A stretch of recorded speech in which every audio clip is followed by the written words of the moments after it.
Cause it's a podcast and you're in the mode. Dude, look at this free hat I got. I can't even see what it says. Oh, that's actually, you got a Nuka-Cola hat? Yeah. Funny thing, all right, so folks listening at home, it's a pinup girl of a it's a Nuka-Cola hat of like the Nuka-Cola pinup girl when you go to Fallout. Funny enough, I actually go and got the hat, but I got... You know your camera's off, so I have no idea what you got. Oh, camera's off? Motherfucker. All right. What'd you get? Oh, is it like a metal sign? No, it's kind of. So it's made to look like a vintage, kind of like, it's made to look like a vintage Nuka-Cola sign. It's wooden, but it's made to look like one of those old, one of the same posters you see in Fallout 4 somewhere. So, yeah. That's sweet. Saw that. Yeah, so that was a while ago, but yeah, funny thing. Well, I took a look at my I like how rewards on GameStop, and I'm like, yeah, I haven't seen how much I have there. And I was like, oh, I have enough points to get something. And what I was kind of looking for was like a belt buckle, because that's what I seemed like I always got. I got the Gears of War one from there, and I got the fucking Mass Effect one. But then they like, well, they don't have a belt buckle. But I saw this hat, I'm like, this hat's pretty badass. I'll get the hat. Do I need another hat? No, I definitely do not. But it's cool, and it's kind of different. And it's kind of ironic almost, I feel, at the same time, because I would never really get like a Coca-Cola hat. You know, it's like, why would I want like a sugar water hat walking around? But a Nuka-Cola one, on the other hand. Fictional sugar water, on the other hand. There's some class. I like how for some reason, even though it's not a video podcast, we dedicate like every like 2 to 3 episodes to check out this shit that only you and I can see. We always start off with show and tell. Like, if we had categories, that would literally be our first one. Okay, so what do we got for show and tell today? Well, I got a Nuka-Cola hat, and Ryan got a wooden sign. So, yeah, it's pretty cool. I got it hanging up my wall. You know, every single day I look at it. I go, huh, that's pretty cool. Stand there for about 10 seconds. Kind of makes me feel happy like a Sims character. And then I go off and do my own thing. Oh, that's a good story. I got to rethink my whole life now. No, it is one of those things. I am kind of that age where it just shows, maybe just the part of being American. I don't know what it is, but you just like, you'll buy something like, oh, that is so cool. Just something like, you know, that Nuka-Cola sign or the hat or a weird pop vinyl figure of a character you like. And you go, man, I really should get that. Then you get it like, well, there it is. It's like a damned if you do, damned if you don't kind of thing. Like, you'll get it, then you'll immediately regret, like, well, it just sits there. All right. Well, sometimes I think about the certain action figures. If you just, this sounds so weird. If when you went to the store and instead you just held that action figure for like 5 minutes, hold on to it, look at it for about 5 minutes, and then set it back down, do you think you would get almost like what you kind of want out of it? No, I think it is this. I honestly can't open it up and play with it. Fuck that. I don't even think it's that. I think it's just kind of an ownership kind of thing. I think it's like it's like the grass is always greener on the other side kind of thing. Now, keep in mind, I know how first world this is. This is not a big problem. It sounds like almost like, oh, I buy shit, but then I regret buying it. Life sucks. Don't take it as that. It's just one of those things. You'll see it, and then you're like, man, I really should get that. That'll look cool on my desk. And then after you do, sometimes you're kind of glad you got it, but a lot of times it's just like, did I really need to spend $20 on that thing? Yeah, sometimes there's really kind of that. But at the same time, I don't know. I consider them little, like, idols of, like, inspiration. It's like, yeah, there's John Constantine looking at me holding a cigarette out going, like, what the fuck are you going to do today, huh? Like, I'm fucking, battling the demons of the underworld. Like, what'd you do? Oh, yeah, I guess I haven't done anything. Yeah, you better get fucking writing that script, you fucking douche. Oh, okay, thanks, Constantine. Yeah, I mean, I got a Frank Miller, like, Batman kind of, like, bust bank. He has his fist out like he's going to sock you. Like, you better get back to fucking work. I like how we get things just to like get us so we could work harder. It's like, oh, this cool piece of plastic's what keeps me going. And I got this pop vinyl figure of a Funko Pop figure of Batman Beyond, and Terry McGinnis. He just looks mad. It's like, they can't give him very many features. Like, a few features we'll give him will give him like angry gritting teeth. It's like, oh shit, he's like, back to work, motherfucker. Like, all right, okay. And Errol Akbar is just sitting here like, hey, what's up? Yeah, it kind of bound to happen that way. But speaking of buying stuff, I just got to throw this out here at the very beginning.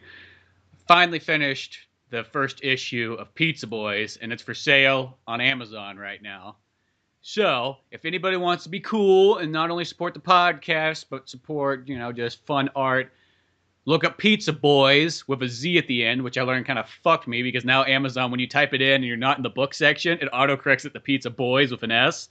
So then you just get a bunch of random costumes of children in like pizza outfits. So you're trying to go like the '90s like movie kind of title, Like sort of Boys thing? in the Hood, though it's, three white friends and their Mexican friend. Yeah. But, whatever. It's one of those ones, like, if you type it in the book section, it comes up totally fine. So that's okay. I mean, I guess if that's the case, you can get it on Kindle. And then if you got the Kindle Unlimited on Amazon, it's totally free. So, if you want to support it that way, hey, that still throws a little bit back at me. I have no idea how much yet, but there's Well, that. I bought it and I enjoyed it. I'll say this because it's kind of weird. I mean, I know we both. Here's the thing: we've made like Good Old Tuolumne, which is sort of like an animated version of ourselves, and we never finished it. We never got around to finishing that, and it just ends on the most unsettling cliffhanger possible. Like nothing is said, but some sinister shit is on the way, and that thing's been sitting there for like 5 or 6 years. It's just like, what? What's gonna happen? So it's almost more unsettling than I think than what actually does happen in it. But we both kind of worked on that, so it's kind of like I kind of see how it happens. But it's interesting, kind of seeing yourself betrayed by your friend. And I'm gonna say when I heard because I read the original scripts back when you were working on this thing back in like the not early 2000s. Well, it was like early late high school, which would have been 2000. 6, 7. 6, 7. For you, would have been 7. And then I think like I finished it during the summertime of like right after high school.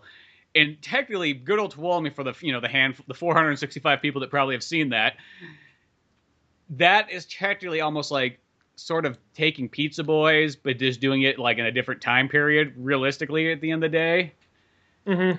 And what Pizza Boys was just one of those cool scripts we wrote back in the day, and it's kind of funny like when you think about it in hindsight, because you look at it, it's like, oh, there's some kind of like weird stuff in there that when you were in high school, you're like, oh yeah, it's gonna be totally awesome, because it doesn't translate so well. It was writing it like trying to make like an American Pie, National Lampoon's, Encino Man movie, like that was like kind of the vibe of it back then. I think you had people until like the last one. I think you had them like American Pie, okay, National Lampoon's, okay, Encino Man.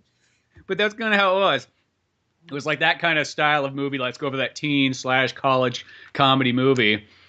And then, yeah, that script just kind of like... I remember we were casting it at one point in San Francisco. I always thought it was funny because we had all these people that kind of showed up. And then there was this real nice black guy that came there. And I was just like, oh, yeah, I guess we just wrote a story that didn't have any, like... We have a Mexican character, but here, play Kyle. He'll like that. Here's my really white friend. How about you play? Let's just see what happens. Read for that. That's going to be interesting. Well, I was gonna say my character was like when I'll be 100% honest, but it's like the original version. I read it. I was like, why is my character such a fucking bitch? The original script, and maybe it says something about how I was back then. I don't know. But I read this one actually kind of like, you're pretty fair. You're pretty fair in this one. So see, I try to write all the characters kind of like as I feel like I see ourselves. So your characters... Shit, didn't like me too much back then. I was just writing what I saw, man. It was art, man. What I saw, I was like a war photographer. What I saw, I took. No. I don't know why that one, I think that one was kind of one of those ones like, let's make the characters sort of extreme like they are in some of these wacky teen comedy. Like, I guess because I was watching a lot of like the straight to DVD ones. See, like, we gotta have the extreme characters in there. Because I remember, like, I was reading it, and I was fucking busting up laughing at how dumb some of the characters were. Like, we got the Robert character in there, and he's, like, so fucking nerdy. And his name's not Robert. It's actually Leroy. But he's based off our friend Robert. And it was just, like, how fucking nerdy he was. It was just like, oh, my God, we made that so extreme. Well, my character was just one of those things. It was like Michael Cera from Superbad times, like, 15. I was like... Dude, really? I am not this socially inept. I remember I turned like, really? What the fuck? I had a few points in the script. Well, then I like because I got Kyle in there, and he's just like, I just made Kyle like almost like, and as soon as I kind of write like in this, Kyle's barely changed. Kyle is almost like exactly the same as I wrote. Well, and that's the thing is his character from like the original script of Pizza Boys, because this comic is kind of like I took like the elements I liked, but then it sort of goes in its own kind of path. It does its own thing. It's got the elements in there it likes. And then on the second issue, it's like not even the fucking same thing. It's more taking extra ideas that I had for random sitcoms and Good Old Tuolumnes and whatever the fuck else we had later on. It's like it's going to use those kind of like, hey, here's all those funny gym stories I have, and here's all these, interesting like ways to kind of like shove in a podcast and so on, like we're doing right now. Yeah.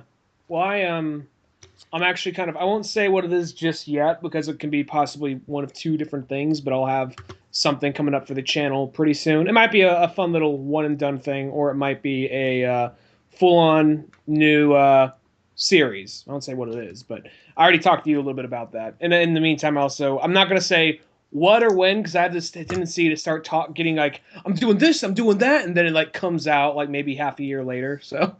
Yeah, that's always why. That's why I like with the Pizza Boys one. I didn't mention anything of it because I just don't want to say something and then have it take a fucking long time, and then people are like, "Where the fuck's that at? You said you were gonna release it like in a month." And it's like, oh, okay, it took a little bit longer than I thought. I had, all the stuff on, the stuff that actually took like a while is at first when I got that Amazon's. They have like software so you can make it so the panels go panel by panel. It's like, oh, that's fucking badass. Like, cool, I gotta set that all up. But I don't know what it was. Like, maybe they needed an update right at that moment or something like that. That thing would fucking crash like every other action I did. Sometimes every action I did. Like, I literally had to do one thing, save. Do one thing, save. Do one thing, save, crash. Go back. It was like, oh my God. And then all of a sudden, one day it's like, oh fuck, it's not crashing. It's not doing anything wrong. And I was able to like finish it, but it was jacked up how like hard that was. It was so fucking frustrating. It was like, took me like an hour just to fucking upload all the pictures into that software. And you still, the way you did it, there a panel by panel option? Because the one I had was just a page. Did you do yours on Kindle? Yeah. Yeah, if you double tap on Kindle, you get the panel by panel option.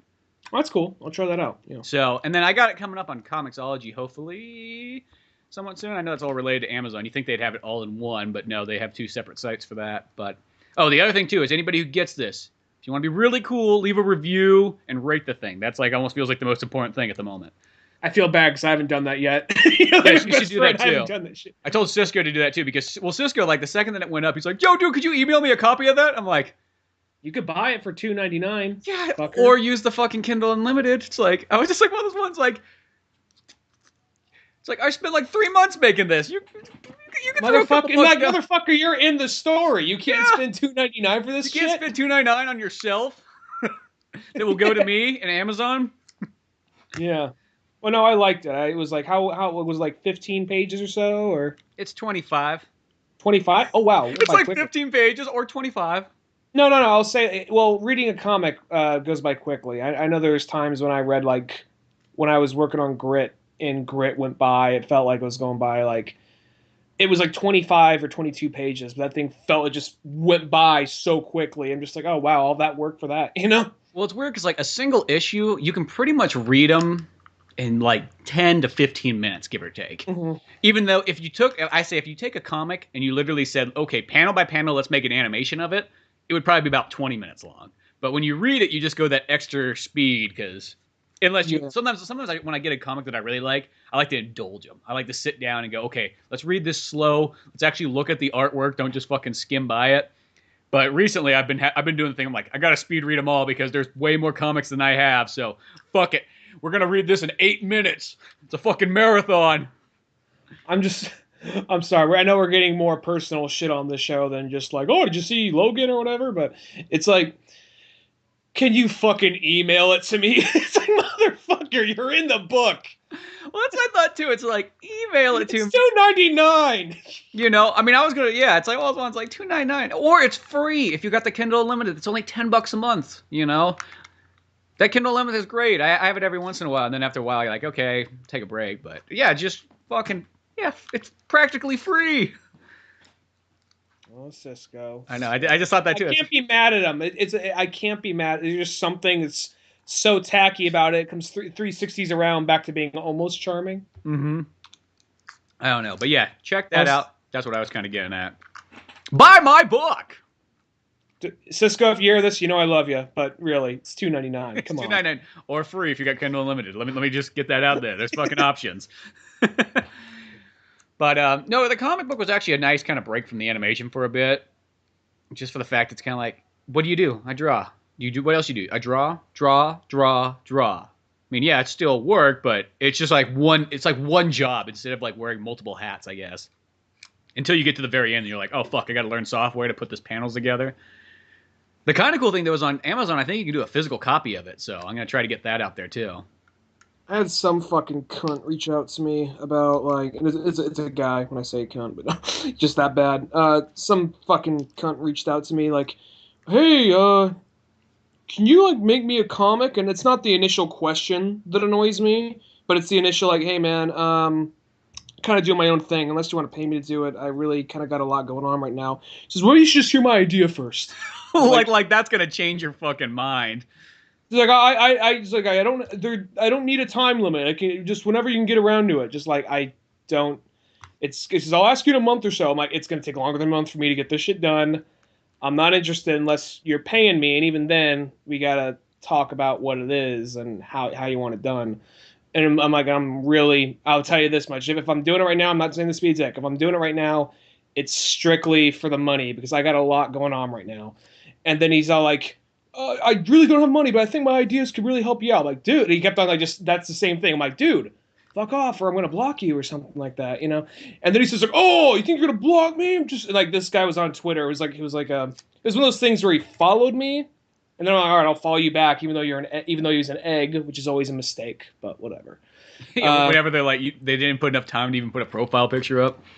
Yeah, and then like just this whole thing like, oh yeah, so I'm just supposed to respect you because you fucking draw shit just because you think you got something about, you know, just like, fuck this cup, you know, some fucking people, dude. Well, here at the end of the day, too, this I know it sounds kind of selfish, but realistically, it's like, no. Here's the thing: all my ideas are personally going to be better than all of your ideas. And I'm not saying that like I'm a dick and your ideas suck, but it's like, here's the thing: I want to do my shit no matter what. At the end of the day, that's what I want to do more than anything else.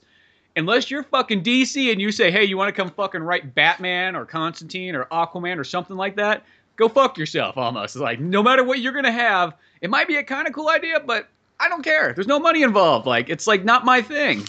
Like, I'm not gonna lie, there's times where I've actually considered, because for me, I've kind of considered myself more of a writer than an artist. Mm-hmm. And that's what I feel myself. I just feel like I can draw just good enough to get the point across. And so there's times where I've considered like reaching out to someone to draw, but paying them. At the moment, though, I don't have enough money to really do that. So it's just like, all right, well, I guess I'm just gonna have to do it myself.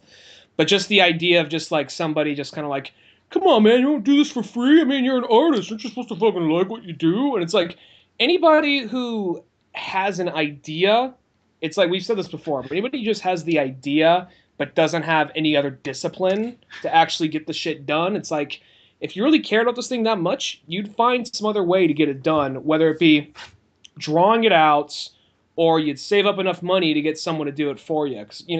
Or you would find another medium or something like that. Because here's at the end of the day, here's the poor man's medium for the guy who has an idea but maybe doesn't have any artistic skills. You fucking write it out. You turn into like a novel or something like that. I'm not putting novels down, but I mean, it's like you can fucking get typing software. Like you probably have a computer. You know what I mean? Like that's like the easiest stuff to get. It's just the work.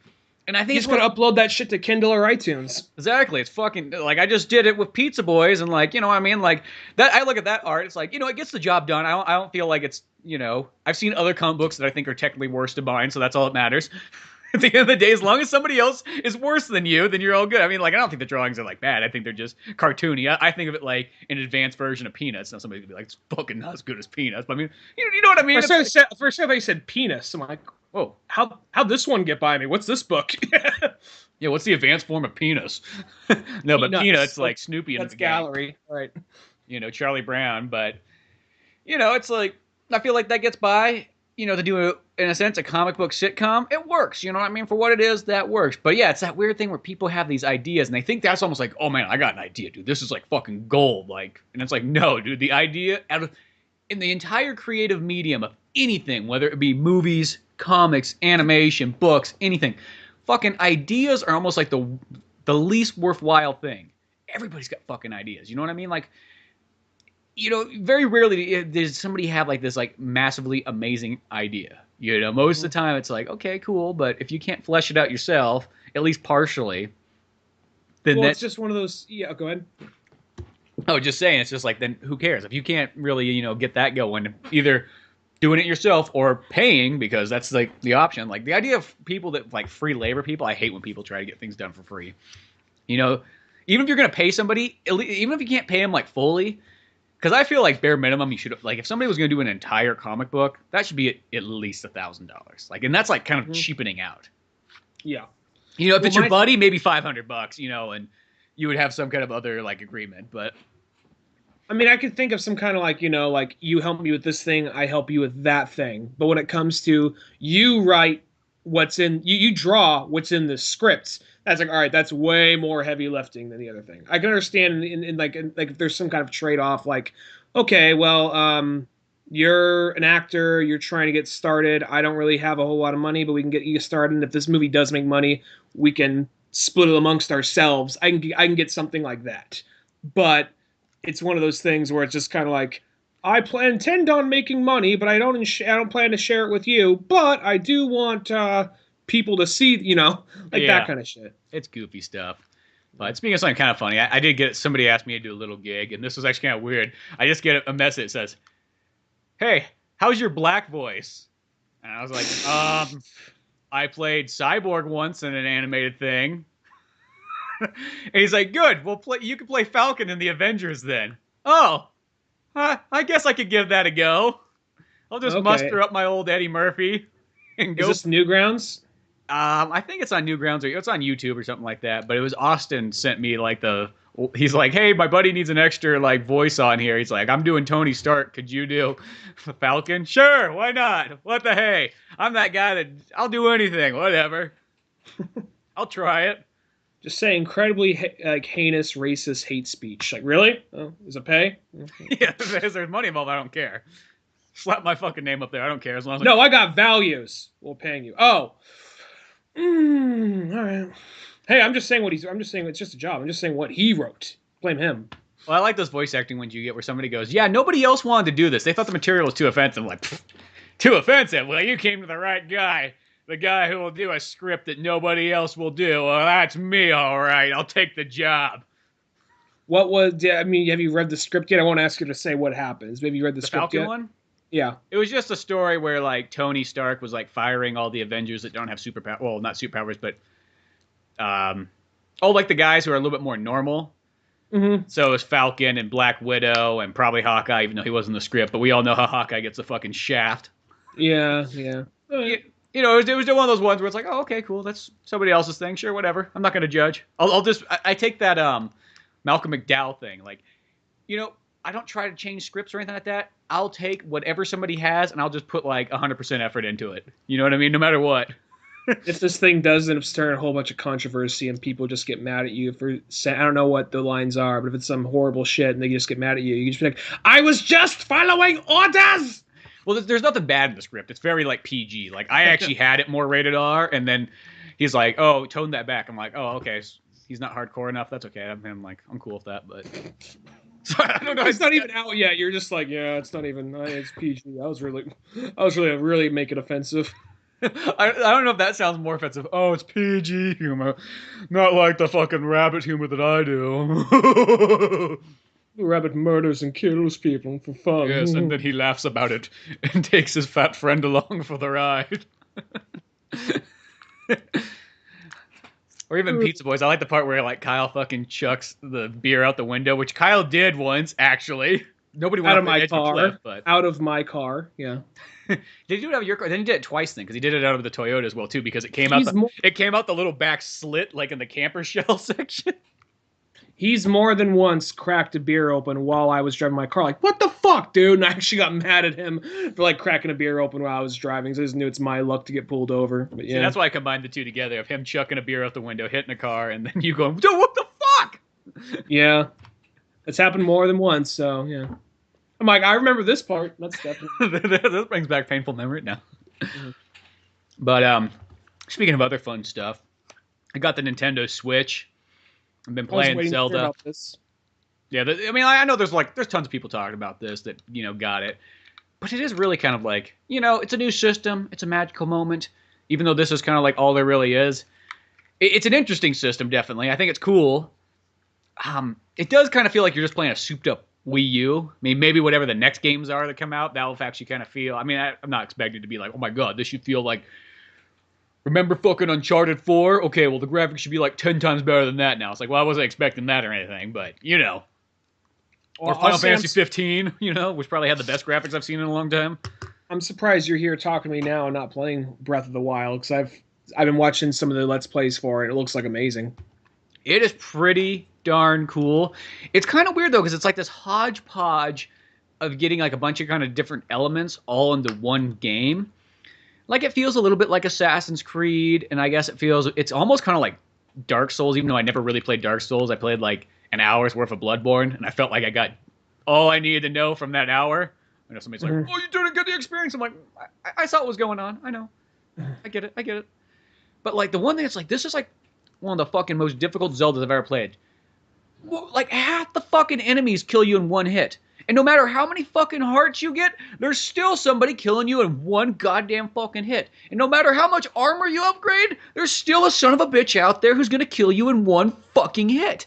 And it's just like, what the fuck? Like, why does everything kill me so easily? And the game saves like all the time, and you can save generally wherever you want. So by that standard, if it was like old Zelda where it's like, okay, start back at, fucking, your little house and, the Lost Woods, if it was like something like that, I'd be like, oh, what the fuck? I gotta go run all the way back out there again. Like that'd piss you off probably.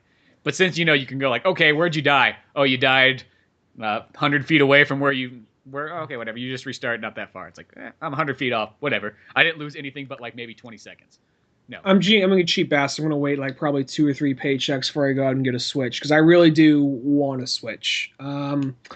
Now, where do you think, without spoiling a whole lot, where do you think this one takes place? Have you not been able to figure that out yet? I don't know. It feels like it almost takes. This sounds so weird to me. It's like, to me, it almost feels like it takes place 100 years because it has this thing where it's like Link wakes up 100 years later and like cryo states because he was like mortally wounded. Why don't you get that tape thing away from though? Oh yeah, he was like mortally wounded like in battle and all this stuff. And it almost feels like, does this supposed to take place like maybe after like Hyrule Warriors or something? I know that's probably not the case, but that's almost how it feels to me.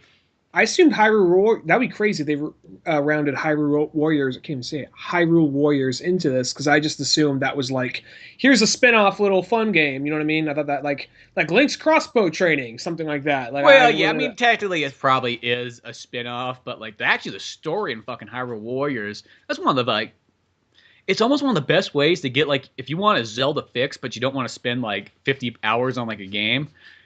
The Hyrule Warriors is almost like perfect for that, even though like you could technically spend 50 plus hours on that easily. But it almost gives you like just all like the different like, okay, here's my Wind Waker elements, here's my fucking Skyward Sword and Ocarina of Time and Majora's Mask. Like they just kind of got like all these little different things in there, kind of thrown into one Zelda. Any deep cuts? The deepest cuts probably they have Link's Awakening. Link's Awakening with the ball and chain thing. Chain Chomp. I heard the Chain Chomp's a weapon. Or that's a weapon. It might be in there. I don't know if I've unlocked that yet because that was like DLC, so I haven't played all of that. But okay. Yeah, so they got like that, and then the other one's kind of like it's another weird deep. Is they got like Zelda, like the Phantom Hourglass, and like the Railroad one or whatever the DS Zeldas that feels like nobody played. Well, somebody in Hyrule Warriors or in the new one? In Hyrule Warriors. Okay. I think the new one doesn't really have like. I think the new one's kind of like sort of doing its own thing. Well, it's kind of hard. Zelda games, they don't really match up. Like, in a sense, if somebody tells you like how they line up, it's kind of like, oh, okay, I guess I can kind of see how that is. You like never play the game and go like, oh, this must connect, unless it's like Majora's Mask or something like that. Well, they kind of made a point because I think what originally happened was it was like a couple of games came out and people were trying to figure out where they placed them, and Nintendo heard some of the fan theories. They're like, oh shit. That's actually kind of interesting. We didn't actually put a whole lot of thought into it. No, we just thought this one's suddenly Waterworld. We didn't really think a whole lot about it. Okay, yeah, I think they just kind of took some of that and then like just modified it according to the fan theories and just ran with it. Yeah, I think that's pretty much how they did. So this one, I'm not too sure where it does, but it is one of these games like it's just kind of like impressive, like how fucking big this game is. Like you just kind of you can climb up top of this mountain, you look down, and you're like, holy fuck, that's a long ways down.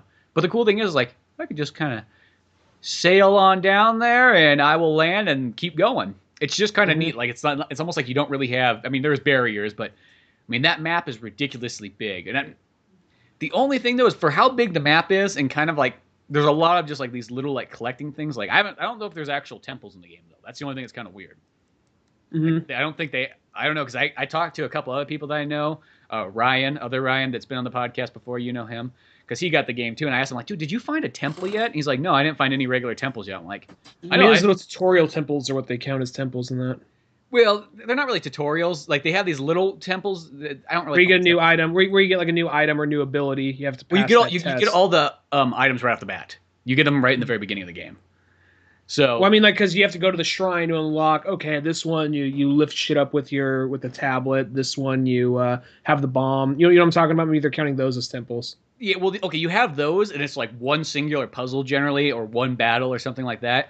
And what you do is you get these little orbs, and when you get 4 orbs, you can either go exchange them for stamina boost or a heart piece.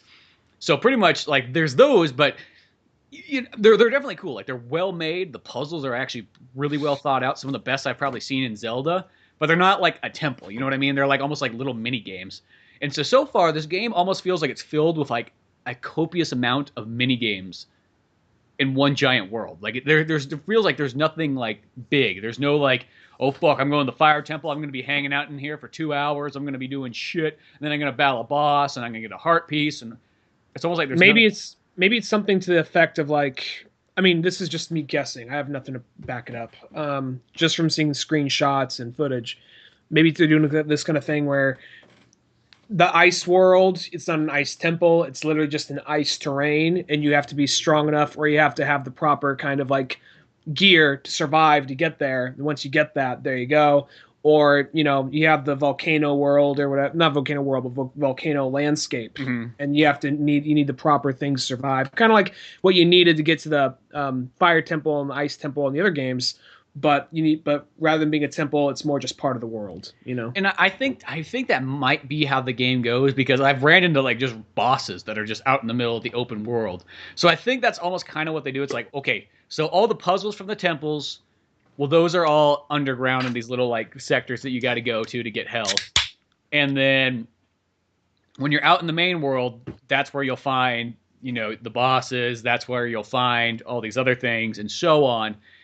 And it is kind of cool, but you do kind of I think it's like an old school Zelda fan. You're kind of like, oh, well, there's no temple. It's just kind of weird to not have a temple. It feels odd. I don't know I feel like I'm missing something. I could see, because this is a really different type of Zelda game, and they took I think they're listening to a lot of the criticism that the series was getting lately, mm-hmm. And I think they're trying to do something drastically different. Like, I could see. I mean, this is just coming from someone who I have not played the game, but I only really watch the only 2 Let's Plays I'll ever kind of watch. I'll sometimes watch Rage Select, mainly because I like listening to their podcast. Mm-hmm. So every so often I'll watch a Let's Play video. And Game Grumps I usually just listen to because it's just funny to hear their conversations. I rarely ever actually watch it, but the Zelda ones I've been curious, so I'm watching their thing on Breath of the Wild. And Aaron, Ego Raptor, he's usually pretty hard on Zelda. Like, he likes certain things about Zelda, but he's very hard on it, and he's kind of hard to impress in a lot of shit. You can see that if you see his Sequelitis video.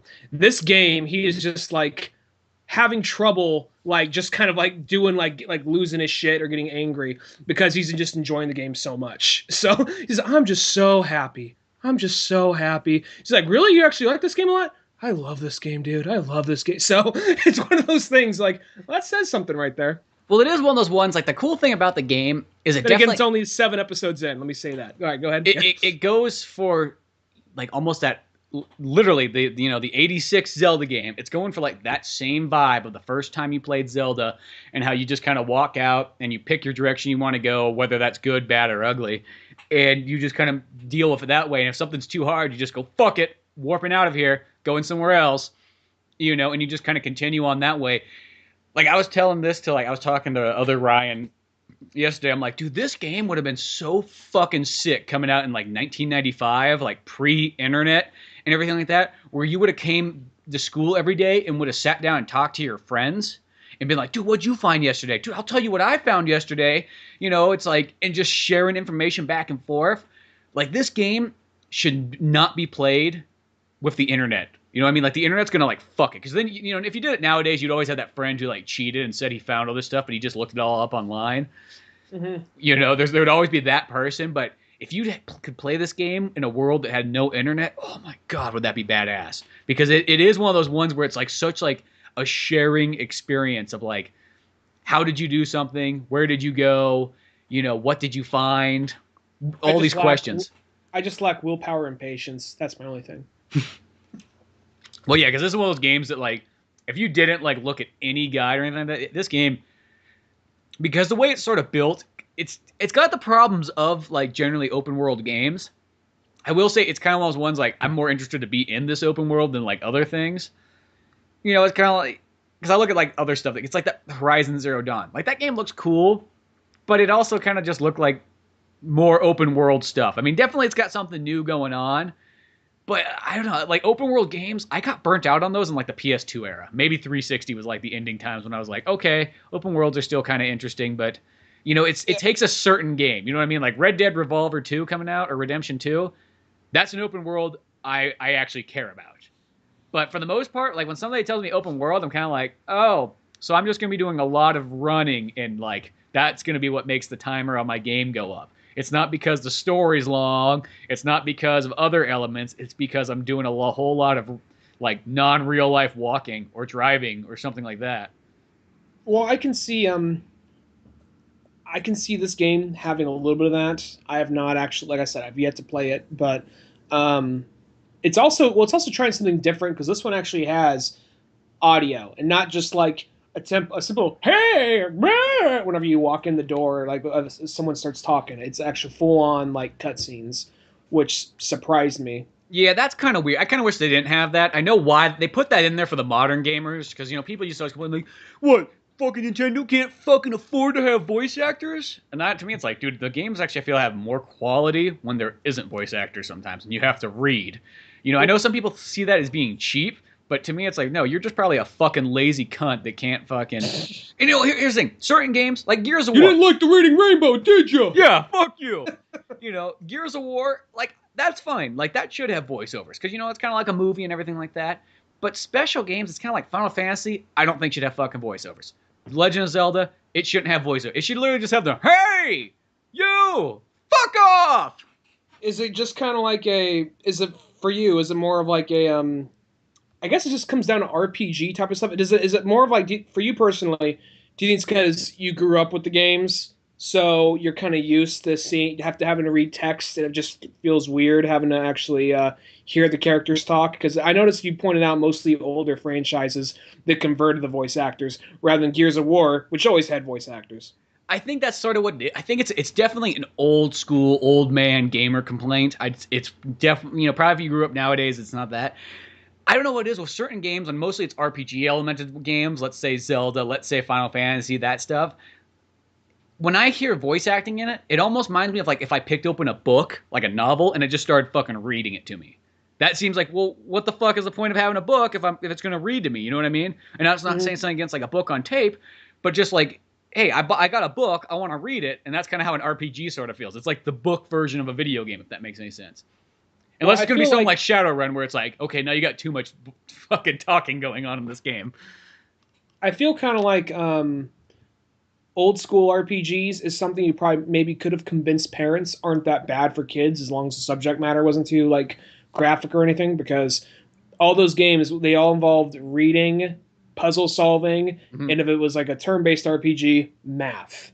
So really stuff like Final Fantasy or even like Pokemon and all that, even though you may have like maybe choke your chores or whatever, that right there is something that I think that I think some parents are actually cool with their kids playing RPGs because they knew it involved the reading. So yeah, exactly. And here's the thing: in Zelda, the talking is very sparse. It's not in it very much. There'll be a couple cutscenes where like they might talk for a handful of lines, and then you're back to reading again. So it's kind of like they do it in a very safe way that kind of like appease both old and new fans. And I think this Zelda is definitely the one where it's trying to, it almost how Final Fantasy 15 is, where it's trying to say like one hand to the old school, one hand to the new, and then trying to say, come, let's join in the dead center. That's sort of how it feels. So if you were super old school hardcore, maybe this game might not be, you know, it sounds like it's kind of reaching to those people just for being kind of like, here's an open world, figure it out. And that's cool, I mean, because that's a lot of modern kids. They like that open world thing. And even though I guess we were in that generation too, of like when Grand Theft Auto 3 and the first kind of big open world games started coming out, but I don't know. It's like I like linear games way more. I rather just say, because you know what I think is what I see in an open world is I just see, hey, you found a way to make this game way longer. In this game right here, if you were fucking 10 years old and it was summer break, or 15 years old and it was summer break, dude, this would be the perfect game. You'd be playing it all fucking summer long. You could put 12-hour days in, fucking cash your paycheck out every single week. I think that it's one of those things where now that we're older, we kind of see the strings. Before there'd be that sense of like, what if I did this over here? Maybe there's this whole other world, this whole other thing. What happens when I get to the other? What happens if I get over this fence? I'm not supposed to get over. Maybe there's another level. Oh no, they didn't program it that far, so my character just falls to his death. I think most kids this day and age probably know that by now with internet and all that. But there's still some of that thing I think that comes around. Like since we kind of know, we have a better idea of how programming works and how like video games are like structured and laid out. When you do see an open world game, I know that you're kind of like burnt out of them. I could still get into an open world game, but I think there's that thing like before would be really cool, the idea to go do whatever you want. But now it's like you said, like if you just played Arkham Knight it was Arkham Knight or Grand Theft Auto 5. If you just play that, just the story mode, you were maybe like, I think story mode, like I think Arkham Knight was like 30% done with just normal story mode. Well, Grand Theft Auto 5 was like 49% or something like that done with story mode. So. Mm-hmm. Well, see, something like Arkham Knight, like even though you could say that game's open world, I still feel like those games are almost like linear enough. Like they give you just enough feel of an open world, but you don't feel like you're in this gigantic, massive world of too much stuff to do. Because, the average Arkham game, like if you kind of do the side quest and the main quest, just including like Riddler crap, it takes you about 10 hours. It's like average length. Yeah, well, I'll say that something like Grand Theft Auto 5, like I think that they're one of the ones that actually nail open world stuff, Rockstar, because all the side mission stuff, a lot of that is actually really fun stuff to do. It's not like just the typical like go find Riddler's trophies, not like that type of shit. I mean, there's a little bit of that, but there's enough just random weird things that just kind of happen, and it just side stuff is interesting enough in that game. So I think they actually kind of care, and it shows. No, Grand Theft Auto and generally Rockstar, like they're the ones that get it down real well. I mean, even I'll say, Assassin's Creed was always pretty good. The only downfall they have is they just make too many sequels. But the Zelda, this sounds kind of weird. What it reminds me of, actually, is like Metal Gear Solid 5, but done way better, if that makes any sense. Metal Gear Solid 5 is the perfect example of like a good engine and a what's at its core a fun game, but just like the total like this was rushed and totally padded out with extra missions rather than something of a story, Well, because this is the game like of the Zelda one, I kind of go, if this game does not have like a new game plus, this game is gonna be practically impossible to ever play again. Because how much fucking like work you have to put into it just to get your hearts up and everything like that. And don't be wrong, like as I said, like the puzzles are fun and everything like that, but this game is literally like, I haven't done really anything too much as far as like progressing the story, because it's like everywhere you go, I did a little bit. I found the Zora area, I found Impa, I found a couple of these characters and things like that, but it's like you need to be so leveled up to do anything because everything's fucking killing you in one hit, that you pretty much just have to like go out and fucking train and get all these pieces and collect and collect and collect and collect. Which, don't get me wrong, it's actually fun. It sounds bad when I'm kind of explaining it, but it's really fun. But I could, like I could not imagine picking this game up and doing that all over again. Like this game, unless it has a new game plus, I'm not too sure. Maybe it does. It'll be like the hardest Zelda to ever go back to. Well, I can see this one almost being kind of a testing ground for the new one. I mean, they're probably trying something drastically different while listening to people's criticisms, and then trying to move forward with seeing, all right, maybe the next one will have temples and they'll be way bigger or something like that. Who knows if even the Switch? I mean, I'm being kind of a dick here, but I know Nintendo's always like half of a generation behind. It seems to be a full generation sometimes, but it almost seems like I'm not even sure how much can you stack into the next game, because I see this game like, oh wow, you could stash all that in this tiny little tablet, No, it is actually kind of like ridiculous. Like the scope of the game is pretty mind blowing. I mean, like, and it's one of those ones like this is what Nintendo always does pretty well. Is even though you're playing a system that might be like a generation behind, but when you play their games, like they still a lot of times feel superior to both PS4 and Xbox One. You notice it right off the bat that when they do their games, I remember on the Wii, like Mario Galaxy, like you got that. It's like you didn't feel like you had a system that was a little bit behind. Not with Mario Galaxy, you know.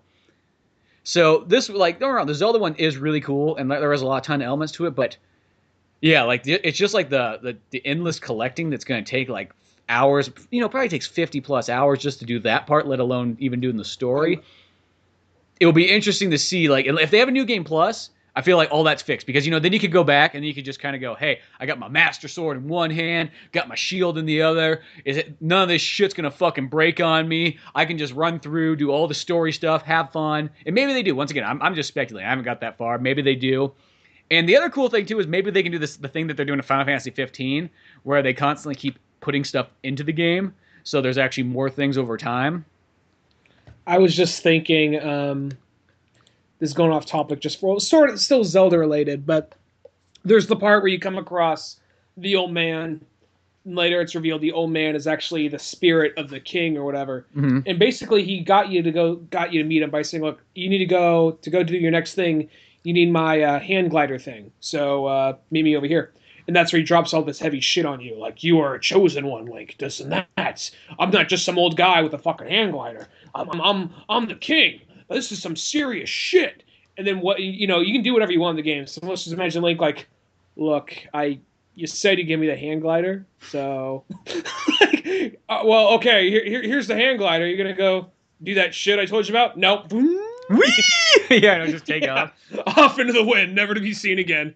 I'm gonna go collect some berries. Yeah, well, because that's really what that game is. It's like it's a lot of. That's where it feels like it's got some of these other weird elements in it. Because you can get all kinds of materials, and you can like cook things, and you can.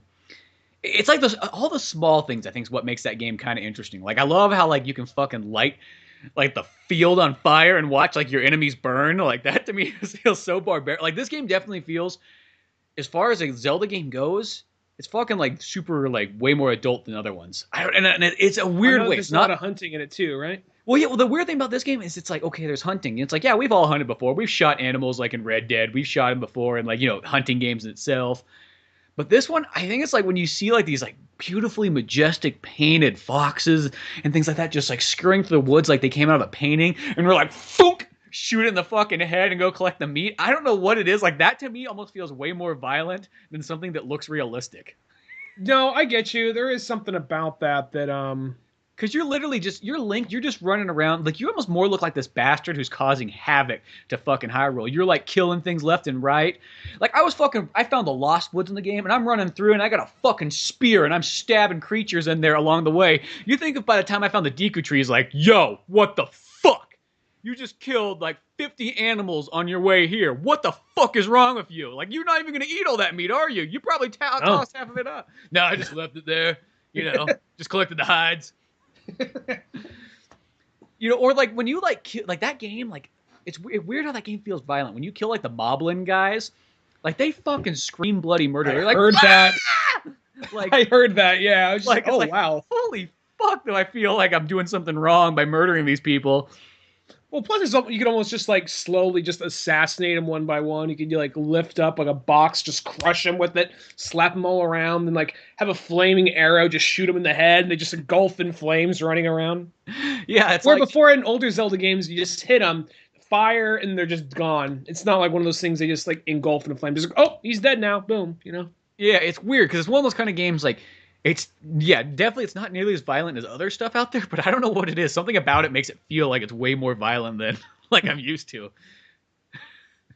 Or yeah, well, I'm just laughing just thinking about like as fucked up as it is. Just because when they kill the goblins, that's just the scream they have in this. Before, just like fall over, dead, puff of smoke. Yeah. Now it's just full on, just like this god awful, like tell my wife. Yeah, like I love her, I have a family. Well, that's what you feel like. You just feel like you're going around like killing people's fucking families in this game. Villages, like, yeah, you just go in there, you're like, fucking, I'm gonna light your fucking house up on fire. How do you like that?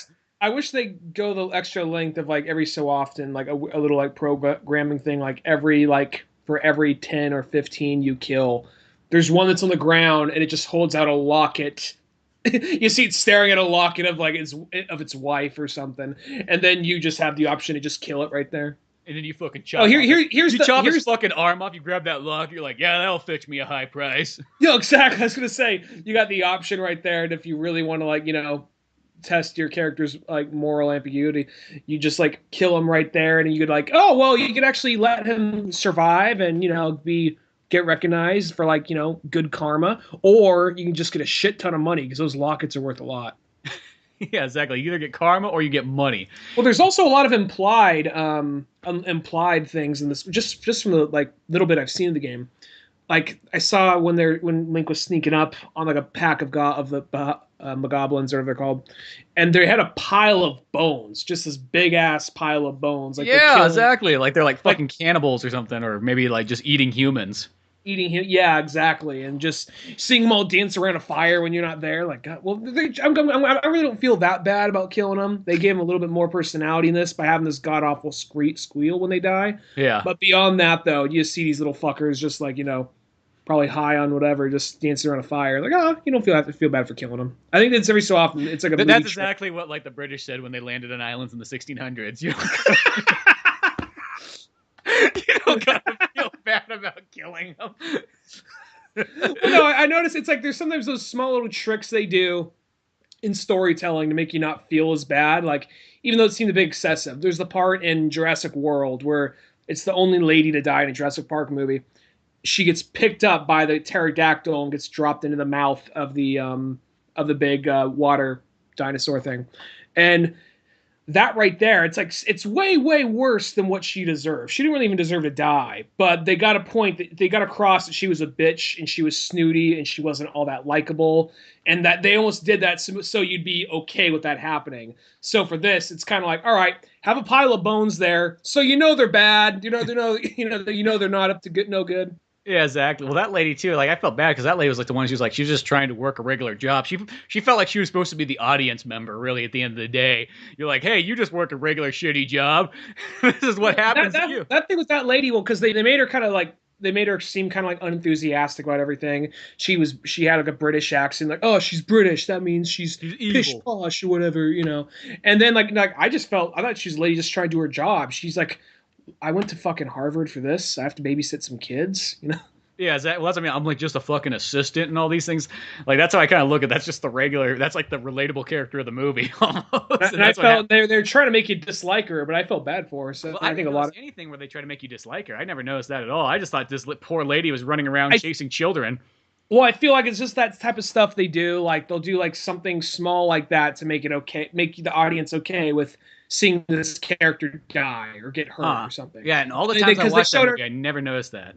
Because there's a part where she's all like, I've only seen the movie a few times, but there's a part where she's all like, no, you can't go over there. We have to go over here. Where is he going? And they're trying to like, the kids are like, oh, let's go over here, guys. They're trying to make us like, empathize with the kid. I just felt like she just felt like a British kind of nanny almost, even though I know that's not what her job. That's definitely not what her fucking title was, but that's how she kind of felt. Like she was trying to do everything right and proper, and she's got these heathenistic children just running around. One kid's like, fuck it, this place is gay. And this other kid's like, everything's magical!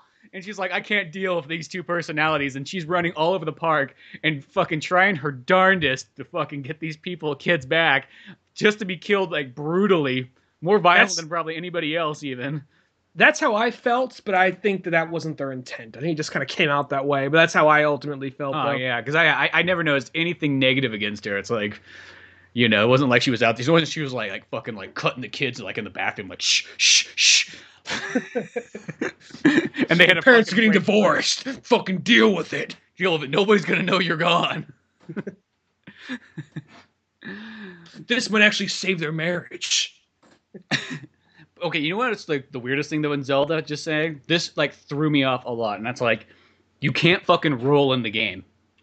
I saw that. Yeah, it's so fucking. It's your weird. face was so intense when you said that. Like you just said, like as if like the Russians have just landed. Well, that's how it is though. It's like it's so weird because like the last like 15 years, rolling was so fucking essential in Zelda. You'd be rolling everywhere. You'd just be like, hot, hot. That was the fastest way to get around Hyrule Yeah, it was Field. the fastest way, and it made your jumps longer and everything like that. So like you're always rolling, and it's like it feels so weird, like not to be able to roll. It's like what the fuck? Like could you at least like put that in there? Like why can't I roll? It's so odd. And then the other thing that threw me off in the beginning is because all the other Zeldas, you don't think about this either. You always had an automatic jump. And this game doesn't have it. So like there were so many times in the beginning of the game I just run off the edge, be like, whoops, I guess I have to jump. I mean, I understand why there's a jump button now, because you kind of need it for the way that game's built. Yeah, so many times like, fuck, god damn, can I climb back up there again? Jesus fucking Christ. You know, yeah. it's like, No, I get you. fucking Link not automatic jumping anymore. Expect us to pick up his slack, fucking Nintendo. No, overall, it is a cool game. I hope it does kind of just expand just a little bit more as it goes on, and I do once again hope that there's a new game plus. But for the most part, it's like it is pretty cool, and just all the little things in there, I definitely do enjoy it. What else do we got for Switch right now aside from Zelda? I bought the Bomberman game, and that it's not bad. It's not like the best Bomberman. Is it just like Bomberman tournament kind of stuff? It's got a little bit of a story mode in it and everything like that. It's got weird voice acting, which throws me off. Like, I do not expect those people ever to talk. But here's the thing. Like, Bomberman 64, back in those days, was one of my favorite games. But then I realized that was a rarity. Most Bomberman games was usually like this tournament-based thing where it was just like you're in a room, and it's kind of a puzzle, and you got to leave a bomb and kind of get around and kill the other guys without dying.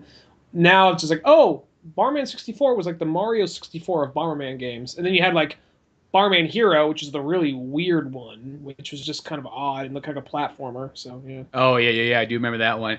Well, the weird thing too is like I think of like the best Bomberman games. Like a lot of the really good ones were like Super Bomberman 5 and 6 on Super Nintendo, because like those ones like not only they had co-op in them, they had fucking you could ride animals, they had all kinds of items and all kinds of stuff going on. And I know it's kind of like in recent years, whenever there's a Bomberman game, not saying that they're not bad, but like they've almost like simplified Bomberman. They've kind of like made like, here's a souped up version of the regular Nintendo one. It's like, well, that's cool, but and that's kind of how this one feels. Like it's not bad. It's definitely like kind of a cool game if you had a handful of people over and you're like, hey, you want to play the Switch? Well, good, we can all play it. Boom, here's a game. You know, and it's got battle mode in it, online, and it's got a little bit of stuff in there, and you can play co-op for the story mode. The story mode's probably whatever, not nearly as cool as like Bomberman World or Bomberman 64, or those ones. I remember it was just one of those things that, because I thought for a while that when I was younger, I thought that was one of my favorite characters, because the only one I really played was 64, and I loved that one.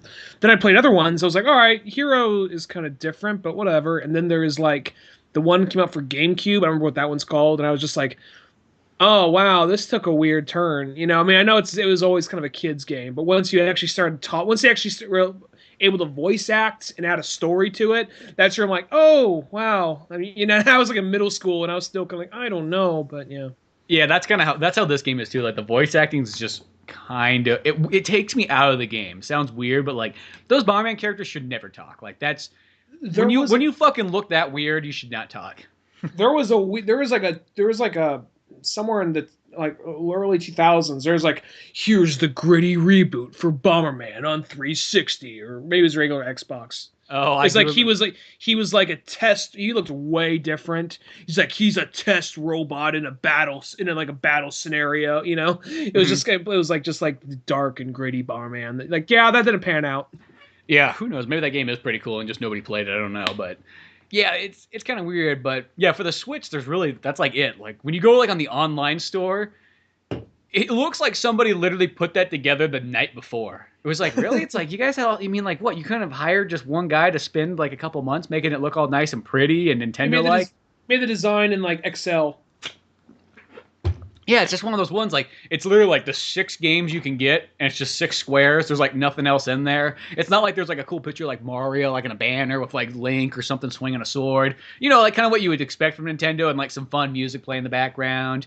It's just like, what the fuck? I mean, I know the system was only out for like a couple of days by that point that I looked at it, but does it still have that kind of like me waiting room kind of music?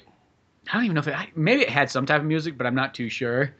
And then the other interesting thing is with that Switch is the controller is kind of weird. I will say, it's not really the great. It's definitely like probably like the weakest Nintendo controller.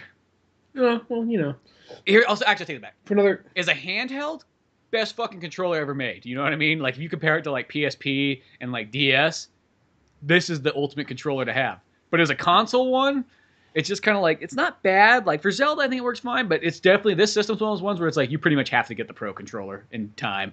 Yeah, for another $80, yeah. Yeah, which, that's the same price as like a 360 controller, or not as a Xbox One or PS4 controller, technically, you know? Is a PS4 controller $80? I think they're $60, but I know like the Xbox. I remember for a time when this shit was $25.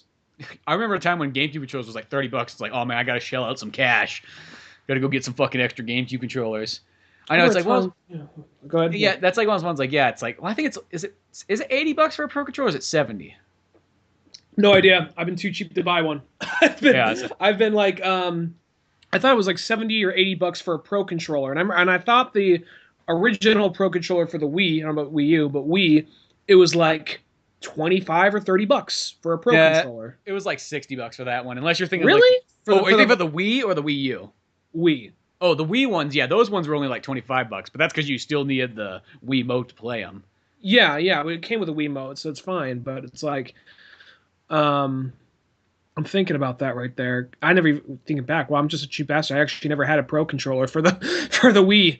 Anyway, and no, those controllers are fucking amazing. I wish you could kind of hook up, like, cause it's like, how hard would that be to like be able to hook your Wiimotes up to like the thing? Like, I mean, I know Nintendo's probably just going like, fuck it, we need some more money. You know what? We can't just keep using the fucking old controllers like we always do. You fucking cheap fuck. Okay, no, we get it, Nintendo. It's just like, what? You want to plug in your GameCube adapter? You fuck. It's like, well, I kind of did, but you got USB ports on the front. You can't spend $299 on.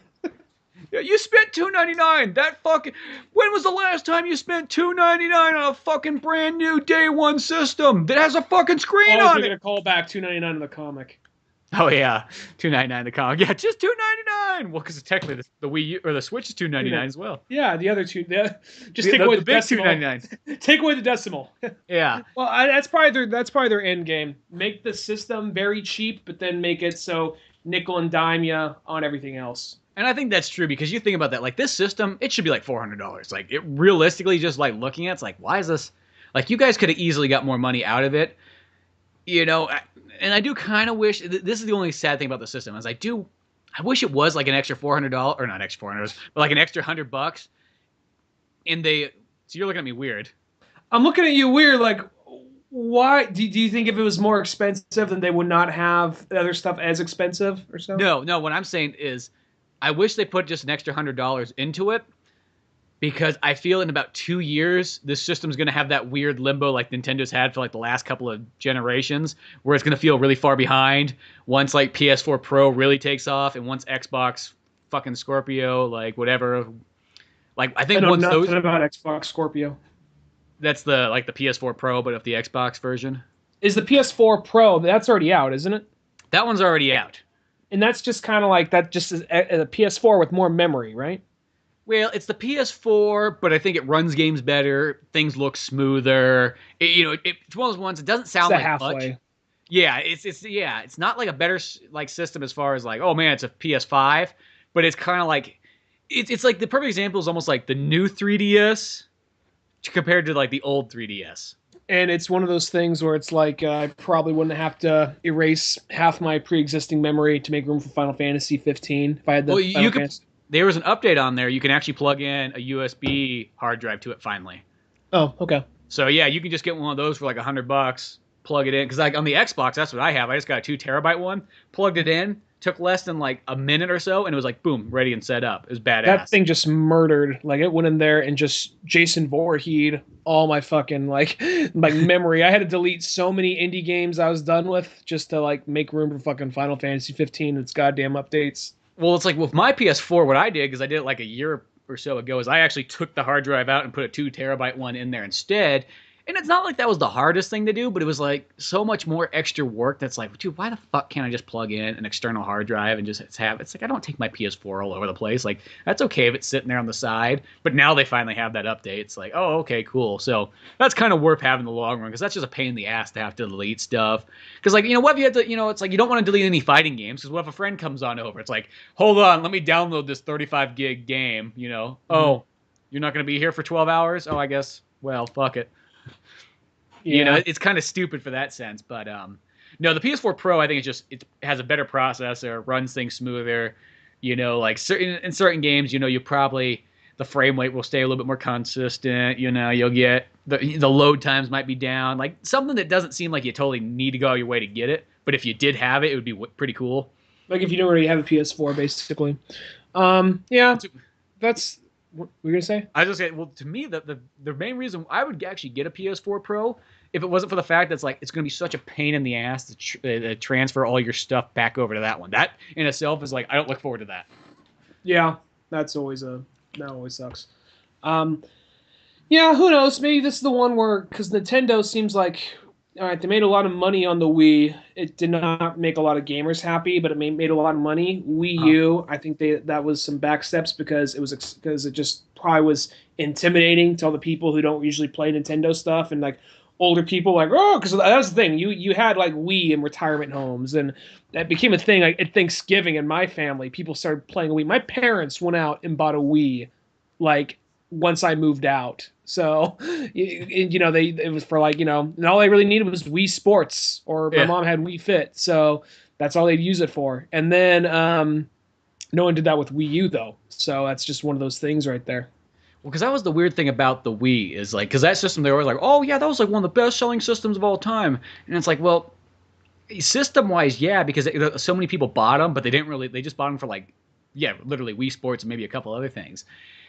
And you know, in the long run, I think the Wii is going to be one of the most forgotten systems. And I'm not saying that there's not good games for it, because I can name off a bunch of really good games for it. But I think in the general people's mind, it's just a weird cluster of this system that kind of like tried something different, but it wasn't ahead of the time enough as it should have been with its other competitors. You know, and it's even the certain games like they might not even hold up for a whole long time. People might disagree with me. I think Wii kind of got us in the direction. Didn't really, maybe not as much as other things, but got us in the direction towards virtual reality. Oh, I think so too. I definitely think that like historically, it is still a stepping stone that's actually kind of important because those motion controls, which I'm kind of bummed, 'cause, like I always was some of the people's like, yeah, certain games didn't have the greatest motion controls, but when they did it right, it was like, oh, dude, this is so fucking badass. Like when you play They really More got it right Heroes, by the end of it. By the end of well, it, I think they got it right. well, like No More Heroes, like that was one of the first ones where like they did it really good right off the bat because the first handful of games were always like they tried too hard to make them like 100% motion control, and it's like no, you just make it lightly motion controlled. You know what I mean? And that's how you make something awesome. Mm-hmm. But even like the Wii, like I just thought the Wiimote was like one of the most comfortable controllers too, because you could kind of like stretch back, cross your arms whatever way you want, relax, like instead of being always like tied to like this grip there. I always feel like the thing about because you first see the controller before they even had the nunchuck, like they held it up like as a TV remotes, and just the simplicity of like here you play games like this, you can also play like this, and it's almost kind of like you're holding like this weird little tiny NES controller on the Uh-huh. side. Like that was one of those things that people like, oh my god, when they saw that, and I think that some games that worked out fine for other games not as much. Um, I don't know. I think it definitely it was sort of it's definitely a stepping stone, but I think that since then they've kind of learned. Hopefully, I feel like Nintendo takes a step forward, takes a step back. They don't really want to commit and just make a full-on new system. Back when this thing was called the NSX, I was a little bit more excited because I thought it was something to be as strong as a PS4 or stronger, and it was just I guess it is stronger than PS4, but it's not the next generation really. The Switch. Yeah, it's not. Is it next generation? It's not stronger than a PS4. It's not stronger than it's PS4. weaker than a PS4 and an Xbox One. It's kind of sad. Mm. See, that's why I feel like this. I wish the system was like, I don't care. Fuck, make the system $500, but make it as powerful as a PS4 Pro. Who the fuck care? Like $500, like just do it. Like make something. Like that's the only thing though. Is they're good. Now here's the thing. As a Nintendo fan, I don't care because I get it anyways, and I'm buying it for Nintendo games. I know that, but there's a lot of people out there that like. They only buy one system, and Nintendo's never going to be able to get those audience members that if you can't have all the big games on there, then you're kind of screwed. You know what I mean? Yeah. So it's kind of goofy to like. It's just one of those ones like. That's the one thing. It's like the last time that Nintendo was on par was the GameCube. You know what I mean? Like that was the last time that Nintendo had a system that was pretty much just as powerful as everybody else's. I'm kind of wondering. Oh, so go ahead. I thought you were done. Go ahead. Oh, I was just gonna say, is ever since then, it's just been they've been like two steps behind everybody else, and it's okay to be. You don't always have to be the most powerful system, but I just kind of worry if this thing. It's like, could you run Red Dead Redemption 2 on here? I don't think so. That's kind of a bummer. You know what I mean? Could you run, the next Fallout game to come out? Could you even run Fallout 4 on here? I don't think so. That's kind of a sad thing. I remember when now we don't care as much, but back when there's almost like clans, like, well, I like Nintendo, I like Sony, I like Xbox, and there's that weird, eventually you might get the other, be like, yeah, well, I just got it for this one other game, so don't fucking judge. Well, I remember at some point, some fucking bitch, this dude had the audacity to say, yeah, the GameCube, it's like just barely better than PlayStation 1 graphics. It's like, then you probably never I physically had to, like, I was not like a kid who looks for fighting, but for fights, but I physically clenched my fist like he was just trying, like he was baiting me. Well, and it's one of those ones, like, here for me, like, I can sit here and kind of complain, but it's like, well, fuck it. I'll buy all the systems as long as like they got the games I want. So I mean, like I'm a non-judgmental gamer. It's like I remember I looked at a stack of games I had. I'm like, dude, this is middle school. I'm talking middle school. Oh yeah, middle school. High school. Like when people set up their fucking clans, like it's a war. But I was looking at a stack of games I had sitting there. It was like the most like equally balanced. There was 2 Wii U games, 2 Xbox games, and 2 PS4 games. Like it was like that was like harmony sitting right there. And it's like, so to me, it's not a big deal because whatever, fuck it. Like Martin Luther King was right. We gotta work together now. No judgments. I even put that this line. This is what he was talking about, right? Yeah, exactly. Gotta be equal, man. And so to me, it's like it doesn't bother me. Like in a sense, I guess you could say you buy a Switch to pretty much be like Nintendo has almost become a system that becomes, hey, you got a PS4 or an Xbox. Well, you get a Switch to kind of go along with it. I mean, even that's how the Wii was. I mean, it was almost like you either had a 360 or a PS3, and then you probably had a Wii, no matter what. Mm-hmm. And I mean, if that's who they want to be forever, I mean, like that's cool. But it's kind of like at just some points, it's like it's like you guys are a big enough company. It's like you could just do it. I just feel like they're afraid to charge too high because Nintendo likes to make those like real small steps in increasing their price. I mean, like you think about it, a regular Nintendo was $200. A Super Nintendo was $200. 64, $200. A GameCube was $200. Though everything else in America increased in price, a Nintendo system it technically went down. Well, one way I know the Wii U was ultimately a failure is I look around my room and on my desk I got a couple Mario figurines, a Toon Link figurine on my dresser. I got another Toon Link and this like pixelated Mario looking thing. And a few more things that I'm not even going to take the time to point out. I did not get a Wii U. And I have, like, half the knickknacks in my room is Nintendo shit. And that right there, I think, says something about the Wii U. It's one of those ones, if I don't know if they're going to drop them in price where, like, you could pick them up for, like, $100, but if you see one for $100, it is so worth getting for, probably would. Because there's at least 10 games that, are fucking badass.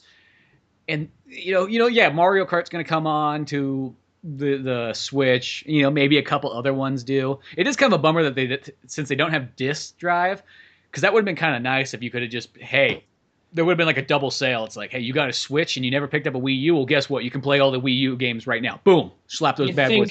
You think Wii U stuff's coming to Virtual Console? I hope if Nintendo is really smart, that's what they should really do is make that Virtual Console so fucking badass where you're like, not only can you get regular Nintendo games all the way up to GameCube, you could get Wii, you can get Wii U, you can get fucking Game Boy. Like if you could just get all their stuff on one, I think that'd be pretty sweet because that would be the smart thing to do, but who knows? What pissed me off is on the Virtual Console and the 3DS, they won't let you buy certain Super Nintendo games or anything. Like, motherfucker, this thing could play Majora's Mask.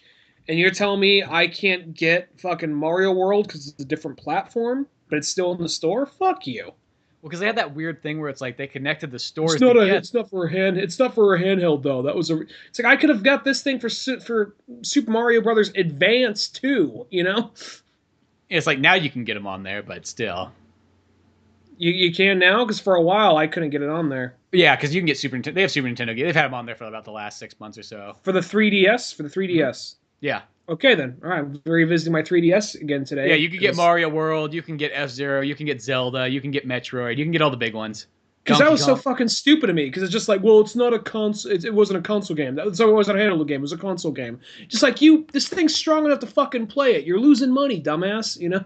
Well, sometimes it's this is something I think that Nintendo's always done. It's kind of dumb too. It's like, okay, it took so long for them to build their. Shit, I'm doing that right now. I'm still while we're style talking. Yeah. Before I forget. Okay, like okay on the Wii, you know how they spent so much time. I remember like when the Wii came out, it's like, dude, why the fuck do they only release like one virtual console game or like two virtual console games a week? They should just put that full on collection just out there. But then the dumb thing is, by the time like the Wii was done, it's like, okay, they had like a ton of games. I mean, you had Sega games, you had Nintendo games, you had TurboGrafx games, you had Neo Geo games, and then the Wii U comes out, and it's almost like they restarted it, and it's like, no, just progress that entire catalog over. Like, what are you, stupid? And I think Nintendo. Yeah, well, Nintendo is always a little behind. I think they have that idea that by making you wait, it makes the game seem a little bit more special. And I mean, I do understand. I do kind of do that, but sometimes like one's like we already waited on the last one. Like why double wait us again? You know, and same with the 3DS too. It's like that should have just came out with just tons of games right off the bat, virtual console wise. Yeah. You know, and that's the thing about the Switch. Like when I checked on there, I was like, oh, maybe they'll have some virtual console on there, and it's like, nope, not yet. And I bet you anything they'll do the same thing. They'll make you wait. They'll make you wait for the whole stack of games to keep coming out.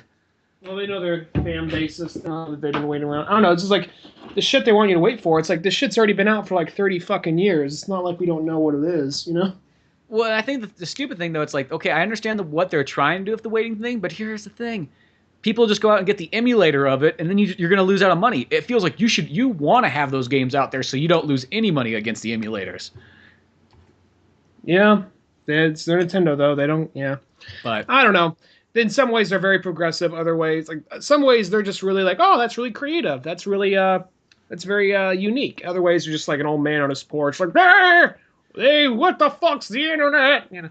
yeah, and that's kind of how Nintendo is. It's like whenever Nintendo does Nintendo, it's pretty much generally pure amazing. You know what I mean? It's like you'll have a better time with whatever they make over whatever Sony or Xbox will make. It's like that's the one thing that it doesn't matter how good a graphics Sony can put into a game, their game will generally never compete with a Nintendo game. Like at the end of the day, I will weigh that like a Zelda game will be able to outbeat. I don't give a fuck what it is. It's going to outbeat Uncharted. It's going to outbeat fucking God of War. It's going to outbeat Twisted Metal. And don't get me wrong, I love all those games, but Nintendo's always got those games that much more dialed in than even those guys do. And now somebody's gonna be like, "Oh, The Last of Us is the best game ever." I'm like, well, don't get me wrong, The Last of Us is a pretty cool game, but it ain't no fucking Zelda. Let me just say that. Remember back when we were funny and we just didn't bitch about Nintendo and things that would happen? I know, it's kind of weird we're bitching about Nintendo. It's like, I fucking love Nintendo. The Switch is fucking amazing. And I'm sitting here complaining about all like the minor things. I don't really mean to be bickering. It's just that kind of thing that sometimes I kind of go, it comes back. It's like, it comes back to like Mario Sunshine almost, or like or not Mario Sunshine. What the fuck am I thinking of? GameCube era when Nintendo was when they were doing the Zelda thing. And it's almost that old fashioned, when they made Wind Waker, it was almost like as a fucking like 12-year-old kid, you took so much fucking offense to that. You're like, are you fucking kidding me, Nintendo? I gotta go to school the fucking tomorrow and try to defend your goddamn fucking system against a bunch of Xbox and PlayStation kids, and you're not fucking helping the cause. You're not fucking helping it.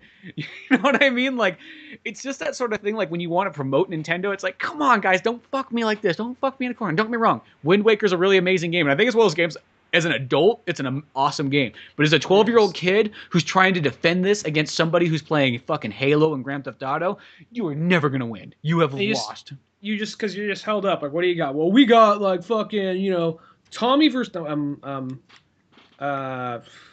Vice City. Yeah. Tommy Vercetti. We got Tommy Vercetti. What do you got? We got Master Chief. What do you got? Toon Link. And he's just like this little kid with like these big, giant, soulless, pupilless eyes. He's not even smiling. It's just kind of this weird half smirk. Like, yeah. It was as an adult. What you doing to me, dude? I love Toon Link. Don't get me wrong. But when you're a 12-year-old kid, you needed some grit. You needed something to fucking defend yourself with, and Nintendo is not going to give that to you. But whatever. No, they tried with Geist. Oh yeah, they did have that one. They try every once in a while. They'll come out with something, or like Eternal Darkness or whatever. But it's cool. But still, Switch is badass. Whatever. Here's something that was fucking pure amazing. That new King Kong movie that came out, like Kong on Skull Island. I heard good things. Holy fuck, was that an amazing movie? Like it. Like okay, like I was already super excited to see it. It's new King Kong. Why would I not be excited? That movie blew me away way more than I thought I was gonna like it. I was like, did you like it more than the Peter Jackson one? Actually, I'll probably say it actually is better. I mean, the Peter Jackson one, that's like a total classic. But the one thing that always kind of bothers me, I know that's like old school tragedy. I don't like that King Kong dies. You know what I mean? Like to me, it's like fuck that. King Kong's a good guy. It's kind of like almost like Godzilla dying. It's like fuck that. Godzilla's a good guy.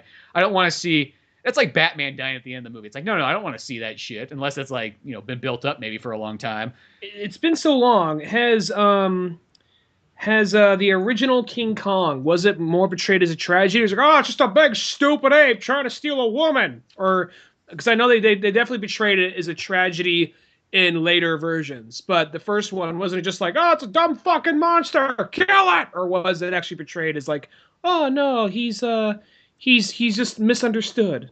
No, it was one of those ones where there still was the misunderstood thing in there. I just think it came across even better as the movies kind of got remade. You know what I mean? Mm-hmm. Because at that time period, it was kind of there's probably most of the characters going, he's a fucking dumb ape, and there's that one guy. It's like, no, he's just trying to find a new home. Well, fuck your stupid idea. But that shit. Yeah. Dude, this Kong on Skull Island though, it was like so fucking dialed in. I mean, the action in it was consistent enough, but not so much that it was overbearing. Like you just had, it was shot like this Vietnam War movie, so you felt like you were seeing almost like Platoon meets fucking almost Pacific Rim.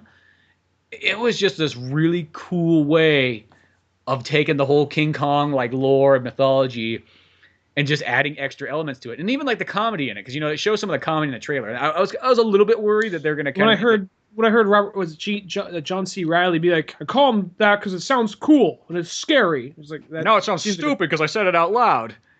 Like that sounds a little like that part kind of threw me off a little bit. Some of those lines in there, it's like they might come across maybe kind of corny, but I was actually kind of. It was funny, but it didn't feel like it took away too much from the movie because maybe it had a good balance where, hey, here's a couple laughs, but then the next thing you know, people are getting like mutilated and like murdered and so on and torn apart. Mm-hmm. So, which kind of made your hands kind of go, am I supposed to laugh there? Like you almost like, I just laughed and now this guy's being like torn to pieces. Am I supposed to? You lying motherfucker! Only available for new 3DS. Oh, well, that sucks. I've been trying to download this thing for the last. All right, okay. Sorry, I didn't mean to cut it short, but I was trying to get some kill two birds with one stone podcasts and do some e-game shopping. All right, I apologize. That's kind of why is that only available for the new? That is literally like that Nintendo thing. Like, well, it's only what I was talking about. To our prized members, to our elite, to our platinum club. Not to that fuck who bought it. Poor bronze level 3DS. Not to those fucks who bought it used at GameStop. That bought it before, back in the day when it was, still early on. Well, that kind of sucks. Never mind then. So I just, set you up for failure again. Yeah, no, the reason why I still don't have it on there. Yeah, so much for that. Yeah, well, I guess it's $8 they're not getting. That's too bad for them. Yeah, see, that's what I mean. Is once again, don't want to harp on Nintendo, but that's kind of that thing. It's like, by doing that, somebody goes out and downloads an emulator of it. Boom, they just lost. It's like, yeah, they're just losing money, but whatever. Fuck it. Well, back on to $8 you can spend. Yeah, in a good way, King Kong, because he needs your money. Kong does. Look at him. He's a big ape. It costs a lot of money to live like he does. Even though I feel like when you watch King Kong, I feel like that's like the most stressed out man in the entire world. Realistically, that guy's job is harder than anybody else's. He's got to defend this island from all kinds of ginormous monsters, and every single time he thinks he gets a break, he doesn't. So if anybody thinks that their like job is tough, no. Look at King Kong. Like there is so much stress built up in that poor man. Well, is it like is there like a whole bunch of natives on this island, or is it all just monsters? No, they got natives on the island still. They got all the old school stuff in there. They even had the part. They did it from like in King Kong versus Godzilla where King Kong fights a giant octopus. They have that in the movie. It's like, oh my god, he fights a giant octopus again. That is so badass. Well, I feel like King Kong was one of those things like they had the original, which is beloved. They had the '70s one, which is kind of hated, which I've only seen parts of Well, it's it. weird because some people And think that, that's like the best King Kong, and then other people don't care for it a whole lot. well, it's like one of those movies that was really ambitious because they made a giant King Kong for certain things, but the thing barely functioned. It cost them so much money, Mhm. and it did not come out. But it was a very ambitious movie. They just couldn't really get what it wanted to get done. And then they came with the Peter Jackson one. And they're trying to do the big, grand scale, epic kind of classiness. And this one almost looks like I haven't seen it, but Well, then since it there's takes all the other place, King Kong. There's like Son of Kong. There's oh Godzilla versus yeah, King Kong. There's all kind of like the sequel ones that you're forgetting about too. oh yeah. Well, I forgot about Song. I know they have a handful because I know it's like was King Kong public domain for a little while? Or was it always Universal? It was always Universal, but I think it's public domain now because this movie's Warner Brothers, and there's no Which explains how he was in Lego Batman. Lego Batman. Yeah. So it's got to this point where it's like, oh, because there is no Universal logo whatsoever. Like they weren't even like, I don't think it was even licensed from it. I looked for them in the credits. I think that King Kong finally became public domain. So that means me and you, if we want to, could go out and make a King Kong movie. Okay. Well, I know that they have other stuff, but I think this is the one where it's like, okay, we got the budget and let's make it a big genre movie, because I heard, like you told me, '70s war film and a big kaiju monster movie. Yeah, I mean it's standard King Kong like stuff, but just done like so well. And then the other thing too is like the cinematography in this movie is like mind-blowingly good.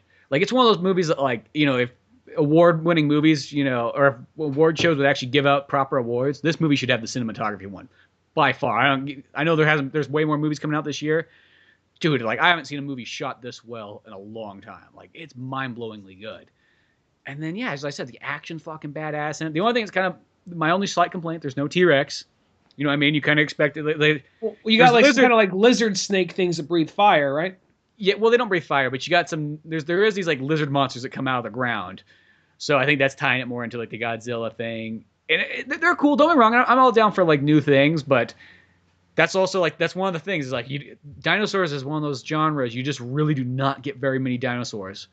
And so it's like, oh, King Kong, you kind of expect a dinosaur in it, and it's like, oh, they don't have any dinosaurs. There was a Triceratops skull, so that was the closest we got. Well, they killed them all. Yeah, they killed them all before they got there.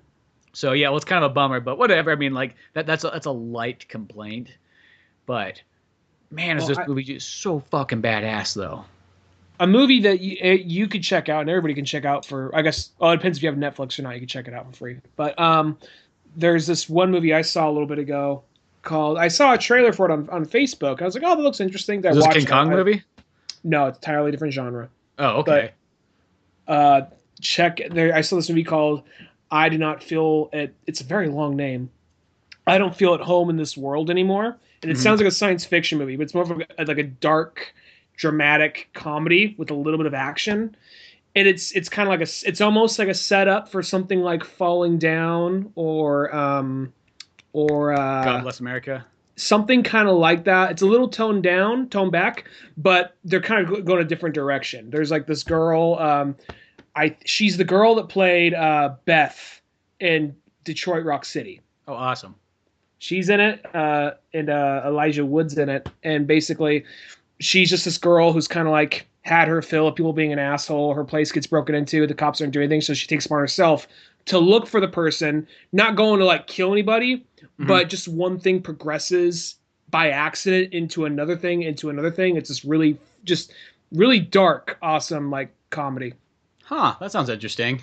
Yeah. And one of the best parts is actually Elijah Wood. When you first meet him, you hate him because he looks like the stereotypical like hipster, but he's like this really nerdy looking hipster guy, but he's obsessed with martial arts and like Bruce Lee. And so he like walks around with like, for when they're going after these people that rob their house, he's walking around with a pair of nunchucks and like a ninja star. That's pretty cool.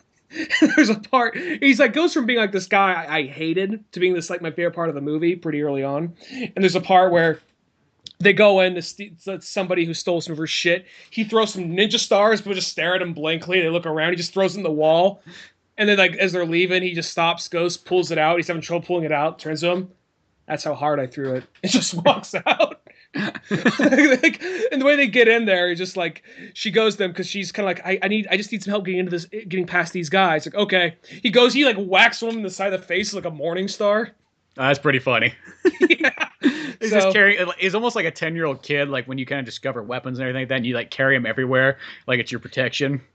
kind of like that, and he's almost like it's almost like you look at him like he doesn't look like he hardly ever smiles. And he just looks very kind of straight faced, just like everything's very serious to him.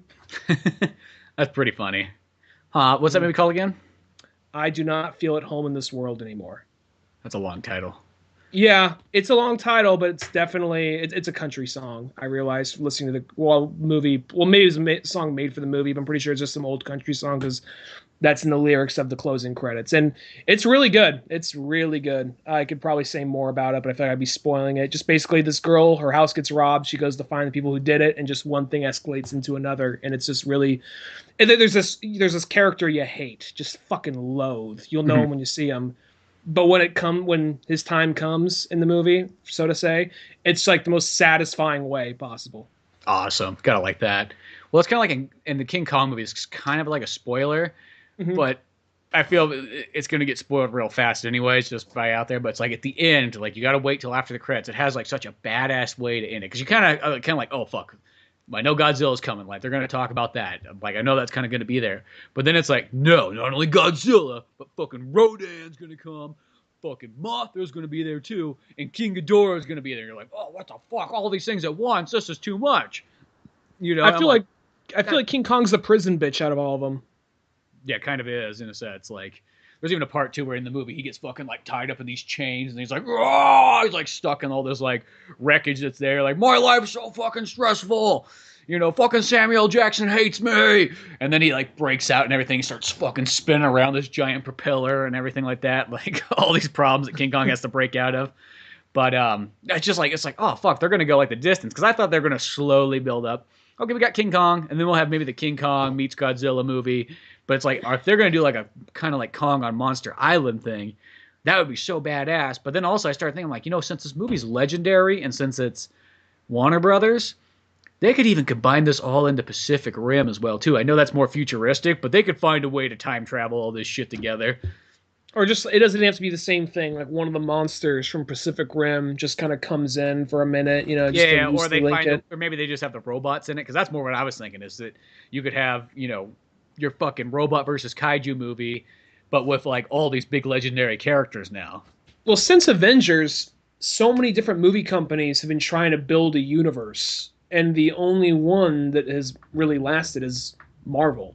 Like, because everybody's been trying to, Universal's been trying to build their monster universe, but every movie that's supposed to kick it off just doesn't do good enough and doesn't get a sequel. Like, because they had, I think, two Frankenstein movies that tried to do that, and they They had Dracula Untold, and they had the Wolfman. Wolfman, like four or five. That's like Well, four the thing movies too, right it's there. like the downfall of that is because they what Universal does is like, hey, just because the first one maybe doesn't get as much like publicity as you want, just still continue it. Like that's how you build something up. Like a lot of times things like don't expect magic to happen right at day one. But the only thing about the Universal Monster movies is like that appeals to me, but I kind of go like, does that appeal to like any younger audience really? Like, do they just And go, what the fuck is this great grandparent shit up on the TV? You and they're know? already doing the Mummy. The Mummy is now of like the next wave of them trying to get like their Universal Monsters cinematic universe so they can get like the Avengers of Universal Monster movies. It's just one of those It's ones the like, dude, Mummy just and combine that with Dracula Untold and the Russell. Wolfman. It's just like, Maybe they will. Who knows? Maybe they'll just get out of the way. Like it's there. They'll just fucking throw it it's in. like Incredible Hulk, maybe. Yeah, I mean DC's kind of just trudging through it. DC's made it happen, but they're.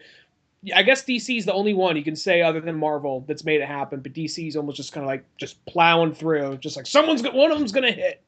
And even though I like most of the DC stuff, I Mhm. know that critically a lot of people don't like it. But they're just still just plowing through. Like but it's too late to turn back now. Where Yeah, everything exactly. else, it's like they're trying to build up a Hasbro universe, which they're still talking about that. But it's like okay, so you're gonna get I don't think they're gonna. The plan was to use battleship things, but I don't think they're gonna do that. It was like GI Joe, Transformers, Max Steel, and then whatever other bullshit they got coming out in the next 2 years. And it's like I don't know if that's gonna happen now though. Yeah, well, see that one's such a because everything in that genre is like way too different from each other, and I think that's why that doesn't really work. Just because it's under the same brand doesn't mean it works. That's Well, where I think the King Kong Godzilla one. I think that's going to be the next one that really works well because everybody fucking loves King Kong, everybody loves Godzilla. Those movies I think will sell really well. do you think as a because I know that you and me, I actually didn't realize this, but it makes total sense. Japanese cut Godzilla wins. American cut King Kong wins. That makes total sense now to me. Um, do you think they're probably gonna do some shit where they all work together to stop one bigger monster? But do you, as a big time like Godzilla fan as well as King Kong, does this movie portray it in a way where you think King Kong can win? Because I know that when it's a bunch of guys in suits, it's a little harder to portray that. But I guess they can do more with him running around, grabbing shit, smashing against his face or whatever. Does it seem like he could still stand a chance against Godzilla, or is it like, oh no? No, I definitely think so because I like King Kong almost like Godzilla's like the old time classic. It's like how can you not like fucking Godzilla? But I almost like King Kong just very close to Godzilla as well. Like I don't like the idea of them like full on fighting and like one winning or losing. Like in a sense that kind of always bothered me in the old Godzilla versus King Kong one. And I think because in the U.S. you never really got to see the Japanese version, so you're like, the fuck, King Kong wins? Like what? That's some fucking bullshit. But I think nowadays we got to the point where they're like, no, they might have like a little battle like in the beginning of the movie, but then they'll realize they got to work together because they have the same name as their mother and.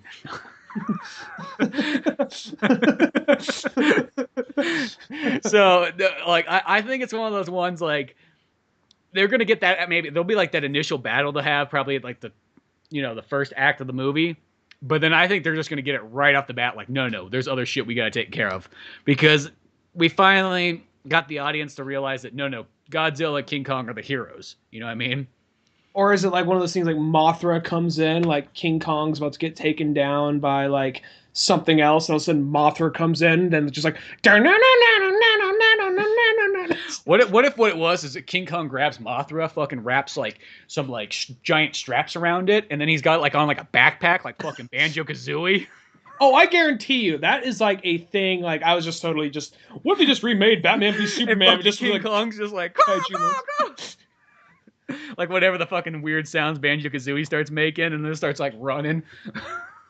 You know what? There's gonna be a scene where like, because that is something you throw on a poster, not like a backpack, but there's gonna be a scene where one of them is riding Mothra, or Mothra's picking the other up and dropping them down on top of another monster.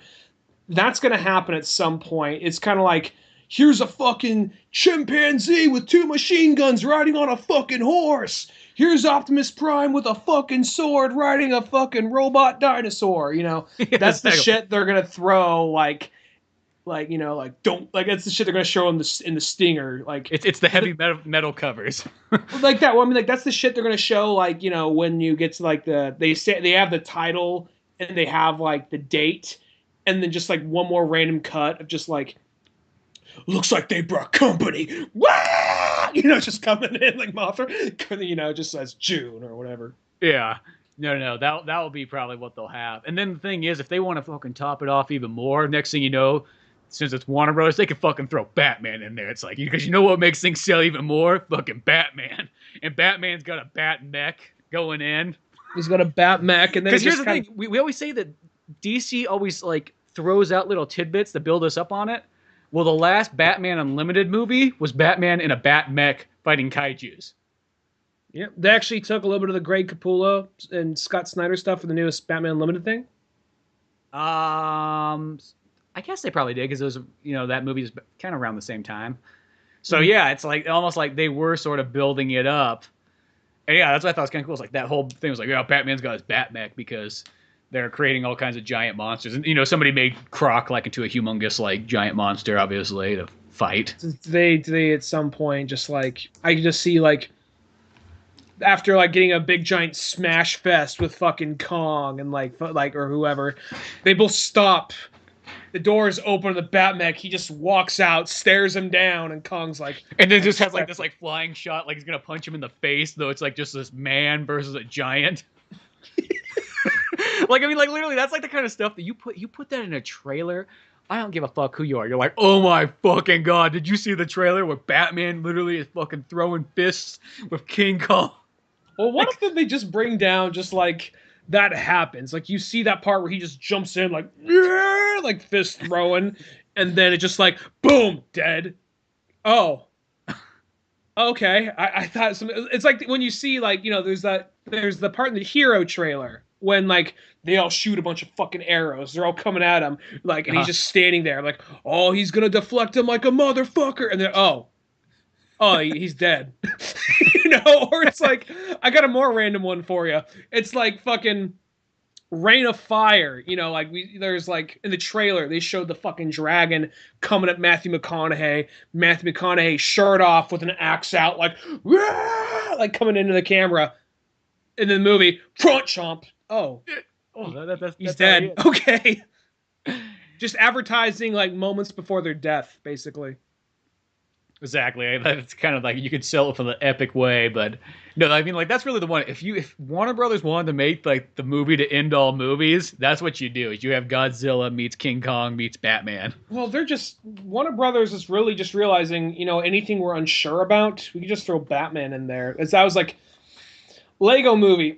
Actually, Batman would probably make it pretty cool. People like Batman, right? And they're like, oh my god, Lego Batman movie. Let's throw fucking King Kong in there. Let's throw Gremlins in there. Fuck it while we're at it.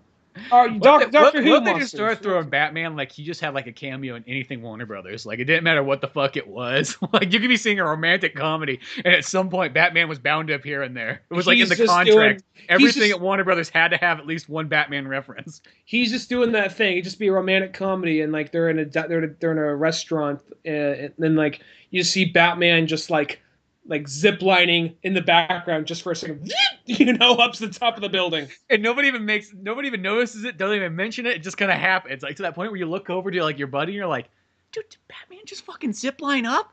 Or he's even doing I saw something go by. I thought it was Batman, but no, it can't be Batman. We're watching this, nice romantic comedy movie. It's like one, why is two men sitting in a movie theater watching a romantic comedy movie? I don't know, but we knew there was a Batman scene. Hey man, it's a progressive age. Who are you to judge what are two full-grown men doing watching a romantic comedy together?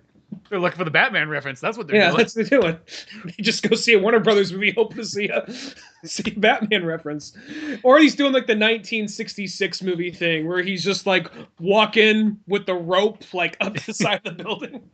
Well, because that's the thing, though, is you can get any kind of Batman. It doesn't have to be, like, serious Batman. You could get 60s Batman. You could get Lego Batman. You can get cartoon Batman. That's how Ben Affleck gets out of being Batman. They're like, all right, you're contracted for 4 movies with Batman. We shot 2 of them. You just got to cameo in a bunch of other shit. That's all you got to do. You just got a cameo in this romantic comedy as Batman. You got a cameo in this, then you're out, all right? Like, these like 18 cameos add up to 2 feature-length films. Okay, we'll call it good after that. Like, fucking fine. All right, then bring in Armie Hammer or whoever, so he can be Nightwing, so then he can become Batman. Okay. Yeah. So I guess I'll have it all come back around. They're talking about how he's trying to get out of being Batman now. So which seems kind of like those ones. Like it's like, well, don't take on the mantle if you're not gonna like at least stick with it for a handful of years. Like that's a big deal. Makes me sad because he's you're like not Val Kilmer. He was like the best. He's like the best live action Batman. So that makes me sad. But I think people are just like, he's like, man, I want to be taken seriously, and people keep asking me all this shit about Batman and this and that. No one cared about Live by Night. So that movie was amazing. I wanted to see it, but yeah. Yeah, I don't think anybody saw it. Remember somebody's like, it looks like a stupid mobster movie. I'm like, who the fuck says who puts stupid and mobster in the same sentence? Someone who's un-American. That's it. I know. That's how I was like, what the fuck? That movie a fucking felt so bitch says that. That movie to me felt like it was a fresh mobster movie because it didn't feel like ones I've already seen before, But whatever. Stupid mobster movie. Well, see, here's the thing: if Batman would have appeared in that movie, though, if he was all of a sudden be like, oh fuck, we got 1936 Batman gonna swing on in. It's like he's just like learning right now. Fucking he's Bob like, Kane Batman. He just parent traps it like it's just like Ben Affleck versus Ben Affleck. At some point, the frames are a little off. So Ben, I know you want to do this movie. You're writing and directing. It's a real personal story to it. You really like the history involved in it. But here's the thing: this is the only way it's going to get made. You got to fight yourself at some point. So I have an evil twin brother, kind of like like we just shoehorn them there. Not exactly. Like, all right, have you seen The Parent Trap? Well, yeah. So, and you're saying I don't have a sibling. No, not a sibling, but you'll be playing both characters. And we're not related. I mean, all of the Warner Brothers universe, but you know. Warner Brothers universe, it's all connected. Look, we know that you fit in those tights very well. Oh, motherfucker! Come on, man. Come on, Ben. You're still jacked. I know you're still raring to go. Like, just want to make a fucking mobster movie. Do I have to put on a fucking Batman outfit? I didn't even want to be in Suicide Squad. I just wanted to be Batman. I wanted to do Frank Miller shit, but fuck, man. I just feel I feel like every Warner Brothers meeting, he just must feel so like, dude, I just want to go home. I just feel like that's good. It has to be at this point. Because he's always like, everything, he's just like, I don't even want to be Batman anymore. It was my dream as a childhood, but it's just fun. Holy shit, you know what? I'm kind of hijacking this for a minute. I'll make it real quick. It's like, oh my god, it's like the snake eating its tail right here. You know that movie Hollywoodland? Yeah, with Ben Affleck. And how Superman. He's playing George Reeves, who was tired of playing Superman. Yeah. Aside from the fact he had to fight Superman in PBS. Yeah, exactly. Now in real life, he's Batman. He's tired of playing Batman. It's only been two movies and one cameo. I know exactly. Now he's like, I don't want to put the fag suit on anymore. I'm George Reeves. I don't want to be the faggot up there on the screen that all the boys look at and jerk off on. It's like, sir, nobody's doing that. They are. I see it in their faces. I see those queers' faces. George, why do you hate gays so much? Because I was born in 1905 or whatever.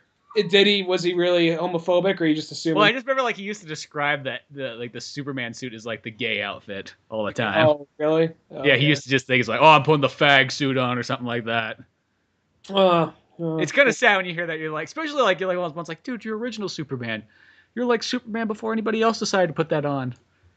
I guess it's one of those things. It was before you had like people like, even though his landmark of a character he is, before you had people like Grant Morrison or Jeff Loeb or anyone like that writing for the character. So it's just one of these things where it's just like, oh, yeah, just kind of a silly character back in those days. I didn't have time to actually really build up. Well, yeah, because like they haven't got to like the 60s and 70s stuff where they started fleshing that character out more, where you started finally having the reader starting to write it. But I feel bad. I never really read any 60s, 70s Superman, but I definitely, like 90s and up is kind of my era of Superman. Yeah, I got a couple books that are like from that time. Mostly 70s stuff's mostly always pretty good. Sometimes the Marvel stuff's the things that can be kind of a little bit weird, but mostly, like I feel like whenever I get 70s stories, like some of those ones are like, oh, okay, that's actually when they finally had it pretty dialed in. It's like when you read things from like the 40s and 50s, those are always the ones where it's like, oh, okay, yeah, it's more like historically like cool. To look at. That's kind of it's almost like a history lesson almost. Oh, okay, is where it started. But yeah, so yeah, Ben Affleck comes around. He's literally becoming a character of his own movie. He's literally being like George Reeves, and I'm sure someone's pointed that out to him by this point. He says, yeah, real fucking funny, whatever. But your brother won Best Actor. Yeah, I fucking know. But next time he's in a Warner Bros. Movie, you have to fight him as Batman. You're gonna make your brother Robin. What if Warner Bros. Is like, you know what? This is the only way we're gonna compete with Disney now. Is like we're gonna tie every Warner Brothers thing together. It's all one universe. Whatever is underneath the Warner Brothers banner, it's all the same place. So you're telling me Wild Bunch and Space Jam take place in the same universe? Yep, same with the Matrix. So that means we could actually get like Wild Jam. We could get like William Holden and Jamie Sanchez. Like, all right, we got one more heist, one more gig. Only one person that can help us out. Who? This rabbit. And then Dirty Harry walks out, and as old Harry now. Old Harry. His mate, Dirty Harry 6. Old Harry. Old Harry Clint. Almost sounds like Old Harry Cunt, but that's okay. That's probably a good place to leave off with. Now start thinking about that. Picture the Warner Brothers universe of everything together. And it makes for funny stuff. Oh my god, like Departed just being I'm just imagining what only really thing comes to mind aside from DC is just like fucking like Departed, like all these like Warner Brother movies that I love, like Departed, Wild Bunch, and all that. Like All the Clint Eastwood. There's those, a lot of Clint Eastwood ones. a lot of Clint Eastwood, like Gran Torino, like all those just interacting with Space Jam, like with the Looney Tunes. That's what's all coming to mind. Like fucking, like just fucking, like Matt Damon, like as he's like, like at the beginning of Departed when they just got done like playing soccer or whatever with the football with the firefighters. He's just like, go save a kitten from a tree, you fucking homos. And like the guy he's sitting with that's at the bench is like fucking Porky Pig. He's like, no, it's never, you're never gonna get a job there. Don't worry about it. At the very end of the movie, like it's like one of those things. It's because that's the guy at the end of the movie. Like shoots Leo in the head. Like, you think you're the only one that Frank had on the inside? Oh my god, I was so Departed that happened just to have Porky Pig in it, but nobody points that out that it's Porky Pig and the we gotta look for out for each other now. Then like he just when Porky's not looking, shoots him in the back of the head. Oh my gosh, that's amazing. That'd be hilarious. Yeah. But yeah, well, till then, check out oldmanorange.com for more podcasts, cartoons, music, and more. Buy my book, Pizza Boys, comic book, issue 1, because I guess it's not really a book, it's a comic. It's a funny book is what it is, and it's on Amazon. I'll put a little link thingy-majiggy in the description. Pizza Boys with a Z. Yeah, Pizza Boys with a Z. Keep in mind, there's a Z. That's where the link will come in and help all this stuff out. Cure, confused minds. So till then, I'm Spencer Scott Holmes. I'm Ryan Dunigan. And we'll see you some other time. Later, folks. Thanks for listening to the Old Man Orange podcast. Check out our website at oldmanorange.com for even more podcasts, cartoons, videos, music, and more. Send us an email at oldmanorangepodcast@yahoo.com. Be sure to subscribe, share, rate, and review us on iTunes, Podomatic, or any of the other fine sites we might be located on. And if you want to help out even more, click on the Amazon or GameStop links on our webpage before you make any purchases there. Won't cost you a penny, but it sends us a little something our way. Thanks for listening, and tune in next week to Old Man Orange.